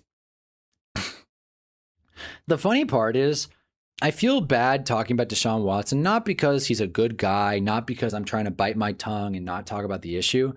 It's that when I first started making YouTube videos in 2023, Deshaun Watson was bad. But it was before everyone realized he was bad. Like, obviously, if you watch the games, oh, he's bad. But, like, the football casuals were like, oh, he's Deshaun Watson. He was hurt, and, you know, the sexual assault stuff. But at least he's on the Browns. He's playing. He's Deshaun Watson. He should be good. So people kind of gave him the benefit of the doubt because of how he was on the Texans. But if you watch the games, you knew off rip he was bad. Like, really bad. Like, worst quarterback in the NFL bad. That's not injury related. That's not off the field related. That is purely on the field. He sucked.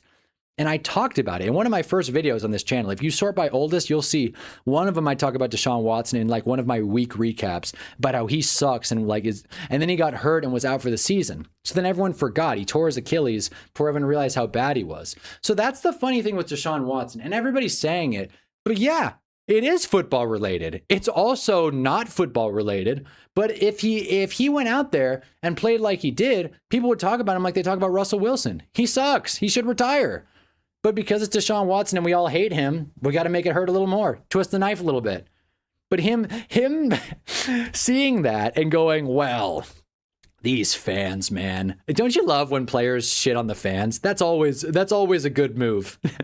That's always a good move that works out in the player's favor, shitting on the fans. So he had to walk it back, but I did see it, and I thought it was very funny that Deshaun Watson, after years of time in boardrooms and court and, you know, probably getting the most violent letters and tweets and all that shit, a burner account talking about how Four's going to take the Browns to the promised land, all that shit, and the guy still can't take it in stride.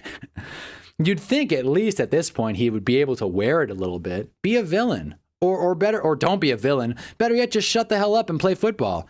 Deshaun Watson keeps doing the worst possible thing. Like worse than being bad at football. Incomplete pass, 2nd and 10 coming up for the Jets. And the fact that we're still talking about him 3 years later is devastating. Not only for me, but for for me, first and foremost, as the YouTuber, but also Browns fans, football fans, all of us. This is stupid. It takes all of us to get Deshaun Watson out of the league. And the fact that Jimmy Haslam and Andrew Berry, is Andrew Berry still the GM? I think he is. Andrew Berry and, you know, even Todd Monken, the fact that they're pushing this guy to the top is so frustrating. And I would do a longer thing, but I think everybody else has beaten me to this take. It's an obvious one. Deshaun Watson sucks. He's a bad person and a bad quarterback. And frankly, that's almost a pick. That's all we have to say about it. In fact, he thinks the personal issue is so funny. They brought massage tables and were cracking jokes about it to your first game. Yeah, like... That's the kind of thing where it's like, dude, again, like, you know what's disrespectful? Going to a WNBA game and standing up to heckle a player individually and get into a debate from the stands. That's disrespectful. But being a regular sports fan and just going to a game and cracking some jokes, having some fun, that's part of the experience. My God, it's already expensive enough to go to these stupid games. Now it's like, oh, these fans, how dare they fucking have an opinion? Browns fans, they suck. And that's the thing. Deshaun Watson feels like he thinks he's better than the Browns, which is funny because he's not better than any professional team because he's not an NFL quarterback anymore. He's aged out of it. You can see it in his eyes. You don't even have to watch him play. Although if you do, you'll agree. You can see it in the guy's eyes. I said I wasn't going to talk about it anymore. Deshaun Watson freaking sucks. The audacity for him to say he has no regrets. Yeah, that's hilarious. 20 cases and an independent investigator calling him guilty. I have no regrets. Let's see if Jason Sanders can make this kick. He missed the point after. Let's see if he can knock a 54 through. 54-yard field goal is up, and it is barely good. Never mind, it is short. So once again, the Giants... I was going to say once again, the Giants make the right decision. But that's not the truth. Rarely, but one of the few times it has happened, the Giants made the right decision, letting Jason Sanders go and giving Dom Zavada the nod. Still live, Hunter Miller. We go all the way through. How you feeling about that kick? Games really should be more than $50 for regular seats, and I think that's a bit much. I agree, man. The Chargers are offering season tickets for $47 a game, $47 a pop. Kind of goes to show as expensive as ticket prices are going, the Chargers are still desperate as hell for fans. But yeah, I mean, obviously, I'm in favor of cheaper ticket prices. I think that would be a welcome addition to every sport. And that's the thing. I feel like, okay, I'm going to try and make it a thing this year to not talk about videos. Because I don't want to, I hated last year when I would be like, I'm going to make a Derek Carr video and didn't. I'm going to make an AI video and didn't. I'm going to make a Jets video and didn't. For one reason or another, either the topic ran dry, people beat me to the punch, I didn't like how the script turned out, one reason, or I just was flat out lazy. I don't want to make that a thing this year. But my next video is on the Chargers. I'll say that. That video is coming out for sure. Then my next video is on the Chargers. And in that video, I talk about fucking Qualcomm Stadium and about how gross it was and about how SoFi is like better, but also not. And I think Qualcomm Stadium and like the shitty stadiums, as bad as they were, represented a better time in football, at least from like a money perspective. Before it was such a business, before it was like protecting assets and it was just about playing football. Like, you know what I mean?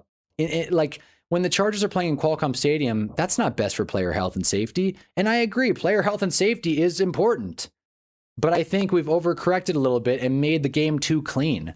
And that's why the MetLife turf, while it looks decently presentable, it's shit. It's all appearance. It's all a facade. So I just think, I don't know. I think the game's gotten too clean, too expensive. I think you can say that about a lot of sports. But football's supposed to be dirty. Football's supposed to be in the mud, hard-hitting gridiron, NFL films.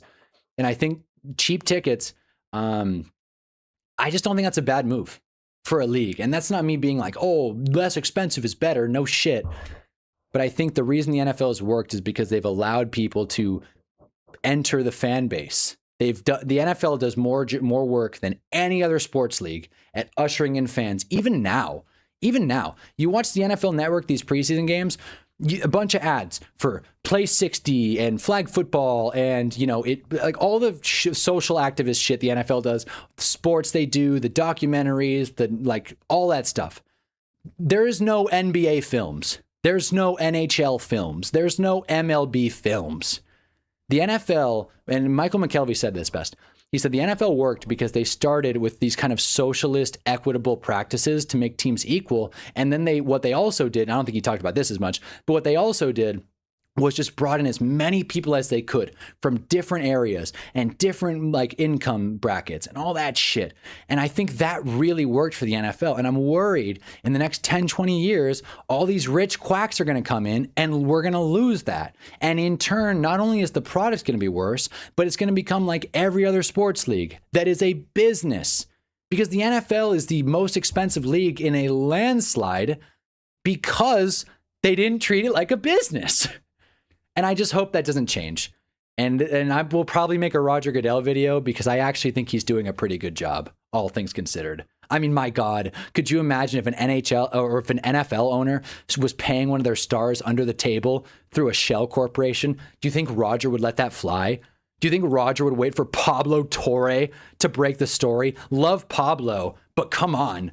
That's cheap shit right there. Waiting for a YouTuber or a podcaster to break a story and then doing nothing about it. I don't know how we got here, but it just feels like it makes sense when the NBA upcharges fans, or when baseball holds on to what little prestige it has left.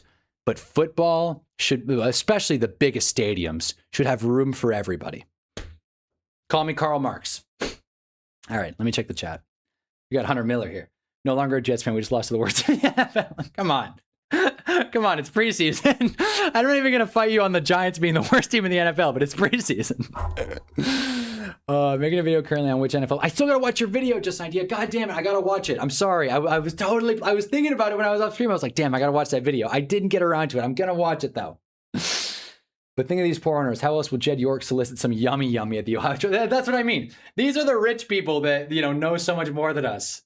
$140 prostitute.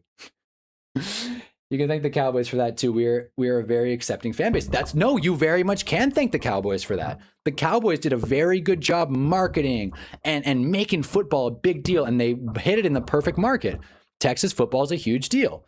There's a reason the Cowboys are America's team. It's not by accident. And I just think shit like that doesn't happen in the NBA. I mean, the Lakers and the Cowboys are very good comps, but other than that, this isn't just shit on basketball. Basketball has its own moments and, good things and shit, but there's a reason this isn't a basketball channel. I love this sport because the way the NFL has ushered people in. I'm a Giants fan from Southern California. What the fuck is that? That's just not, that's how the Redskins beat the Bills in 91 for 150. Boom. This is probably great seats too. Wait, was that the Super Bowl? I think that was the Super Bowl. Yeah, that was the Super Bowl when Thurman Thomas lost his helmet. Giants in goal to go, by the way. Giants looking to score again. It's 23-6. I did not update the score. Damn it. I'm always one score behind, and it's about it. Damn it. All right. Well, it's 23-6. Jed York got busted.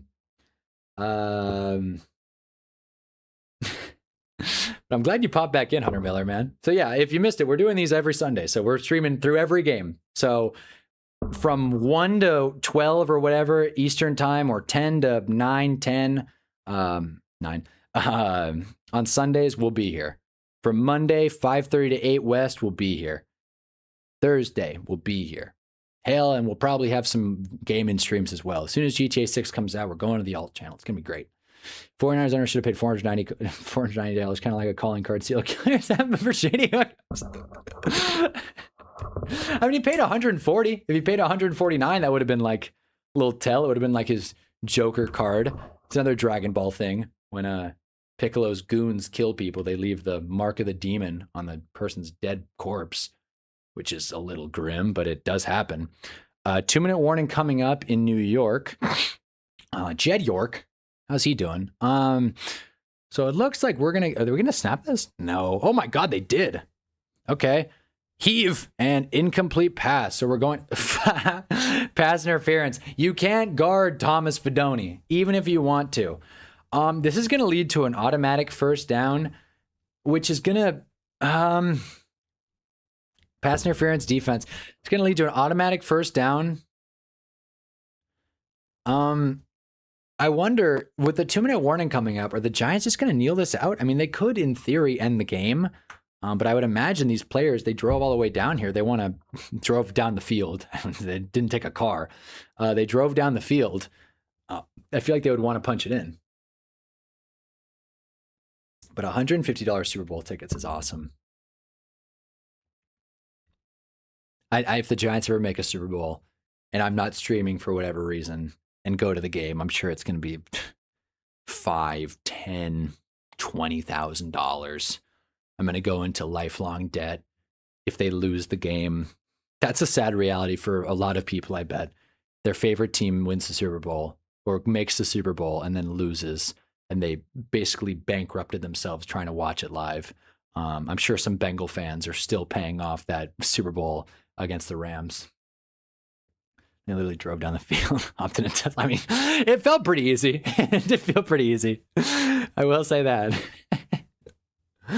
Another thing I wanted to bring up really, really briefly. Do you guys think sports cards are stupid? Like, do you think, okay, I should reframe that question. Do you guys think that the trading card business has kind of gotten a little too rich? Because I saw a Cooper Flag card that they're saying is going to go for more than $5 million at auction.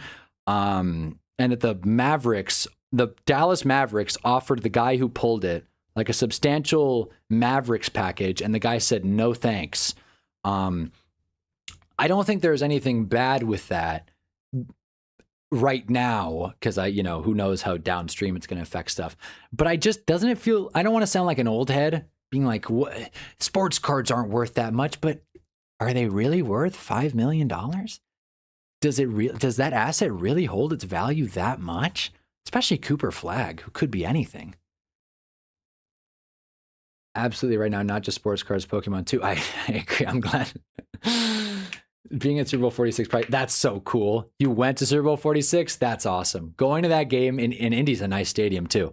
Going to that game and watching the Giants win as the underdogs, 32nd ranked offensive line, Mario Manningham comeback touchdown. Oh my God. I'm sure that was a top 10 day in your life. Fuck, it was a top 10 day in my life, and I wasn't even a Giants fan. I think modern sports cards are stupid. Like, back in the day, I get it, but right now it's just kind of dumb. That's what I mean. Like, okay, that's a great point. I feel like a Michael Jordan 1983 rookie card, or when was he drafted in 83? Whenever Michael Jordan was drafted, I think it was 83. A preserved card from that era, that's like a time capsule. And we all know how great Michael Jordan was. And I guess the idea is that like 5, 10, 20 years down the way, if Cooper Flag has like a Hall of Fame career, then he'll be worth Brandon Jacobs jersey in the stands.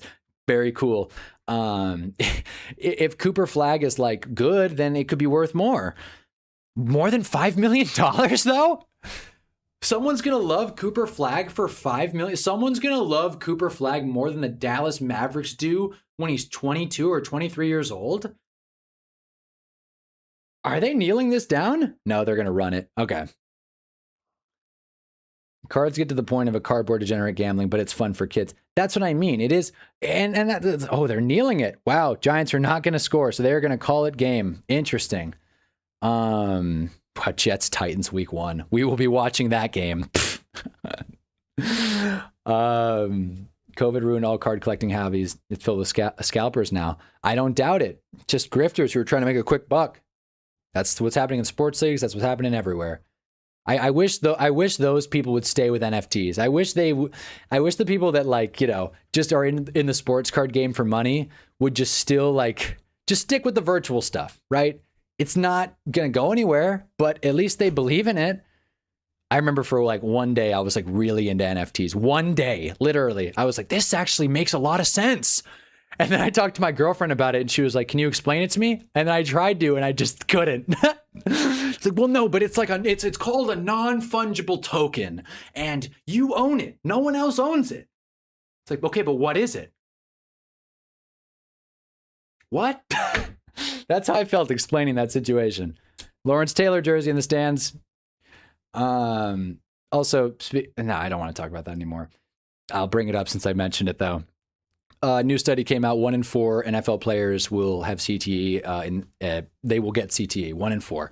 Not a great stat. The NFL kind of shuddered and didn't love it. But they basically said, "What else are you going to do? We're trying our best." That was basically the NFL's public statement. We're trying our best. I don't know what the hell you want us to do. So there you go. Not to put a damper on this night, because the Giants won 2-1 in the preseason. 23-6 win over the Jets. Pretty good game altogether. Frankly, the Jets only scored on their first drive.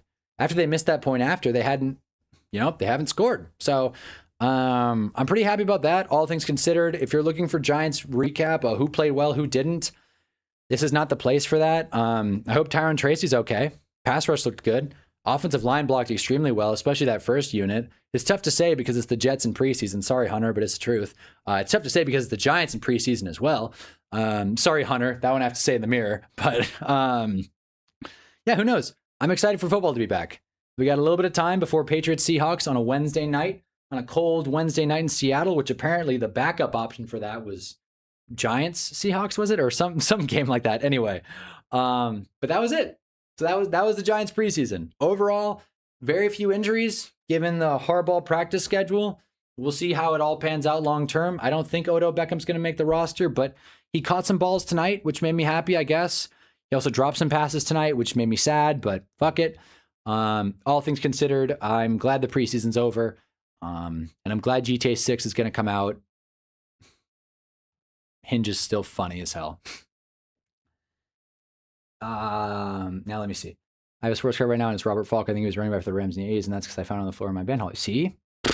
That's what sports cards are about. You randomly find it. Pokemon collecting is so bad, but the TCG itself is pretty unaffected by the scam, by scalping. I don't know what TCG is, but I'm glad it's not affected. Arvo Reese is a stud. That's my only thought about the Giants preseason. There you go. Arvo Reese is a stud. I love it. Me and my friends are doing a Browns Jets watch party. No phones, eyes glued to the screen, living in the moment. You can't leave the couch until it's over. That's a good fantasy punishment. And the fact that that's a punishment is so funny in 2026. But I like that. That's a fun hangout. Maybe crack a cold one or two. Shit, man. That's a good idea, RJ. I hope you guys enjoy that. Is the tortoise going to show as well? I remember RJ had a tortoise. Tortoise going to show? I think the tortoise might have been sick. I hope the tortoise is good if he was sick. But yeah. Okay. So that was Giants Jets preseason. And in case you missed it, here's a lightning round to the Hinge update. Yeah, this pick's certified platinum on this app. I'll bring a tape measure to our first date. What you're reading, House of the Unbound. You think it's worth? I'm trying to read more fiction. Well, unless you're trying to get into mystical romances, probably not. Damn, I was going to read it before our first date. When was that, by the way? I forgot. Last one. Looks like we're on the same page because she put "turn my pages, bitch" on the profile. All right. Anyways, trading card game. I see. Trading card game. That makes sense. I like Yu-Gi-Oh. Out of all of them, Yu-Gi-Oh seems like the most fun to me. But I don't know. Bakugan's cool. It's not a trading card game, but collectibles you can fight. Beyblades are fun too, man. Now I'm just talking about toys, but I should get like a Beyblade thing, put it right there. And then when the Giants are playing a boring game, just rip one. Pull a cord. I just collect off-brand Pokemon packs just to fix the itch. So let's rip open 40 packs and get 10 for $10, one modern pack. Actually, where the hell did I put them? Damn it. I had these trading cards to unpack. They're probably in a closet somewhere. I'll find them. If I find them, I'll open them on stream. Mohammed, commissioner of the Fantasy League, gave me these sports cards that I still haven't packed because I was going to pack them on stream. So if I find them, we're going to pack them. I'm sure I will. You used to be so good before they overcomplicated it. I'm glad. That's kind of what one person told me. So I'm glad he was right. Got a bunch of fake Blaybits fuck around with a month ago. It was Loki therapeutic. See, I'm glad. See, you gotta build the world you want to live in. I bought a Wii and I'm happy about it. I don't even play it that much, but it's nice to have. In case life gets too much, I can just, play The Force Awakens. The Force Unleashed. The Force Awakens is the movie. The Force Unleashed. But anyways, the NFL page is just showing a loop of the Buffalo Bill dancing. So I'm going to call it a stream there. The CA show pretty good, bro. Not going to lie. I might, if I could get a couple dollars, I might try and make it. I'm glad you're having fun though, Jarv. And I'm glad you're popping into the stream too. We're about to call it. But yeah, man, I always appreciate you guys tuning in, especially for a preseason game. I'm excited for the next season of football. We got so much cool shit that I'm excited to show off. Like this Hinge thing, this production value. I know this isn't a ton, but it's something, right? We're making slow improvements, getting a little better each stream. I'm going to try and keep doing that and make this feel like a nice and professional production because this is a show, god damn it. So I hope you enjoyed your time, however long you stayed. I always appreciate it. Jed York is a, filthy human being. I'm kidding. Poor guy. He's just hurting, but he's rich, so I'm not going to feel that bad for him. Anyways, appreciate you guys popping in. Drop a like if you haven't already. If you noticed, the thumbnail's changed. I'm probably going to keep that style all season. I freaking like it. Anyways, hope you guys have a good rest of your day. Hope you guys have a kick-ass weekend. I hope you guys are able to stay cool in this fucking immense heat. My God. And yeah, if you're on Hinge, I hope you can think of great lines to send to women or men. Hope you guys have a great rest of your day. Love you always. And best stream ever? Maybe. Just maybe. And even though Jarv's not here, until I think of a replacement, here we go. See ya. Yeah.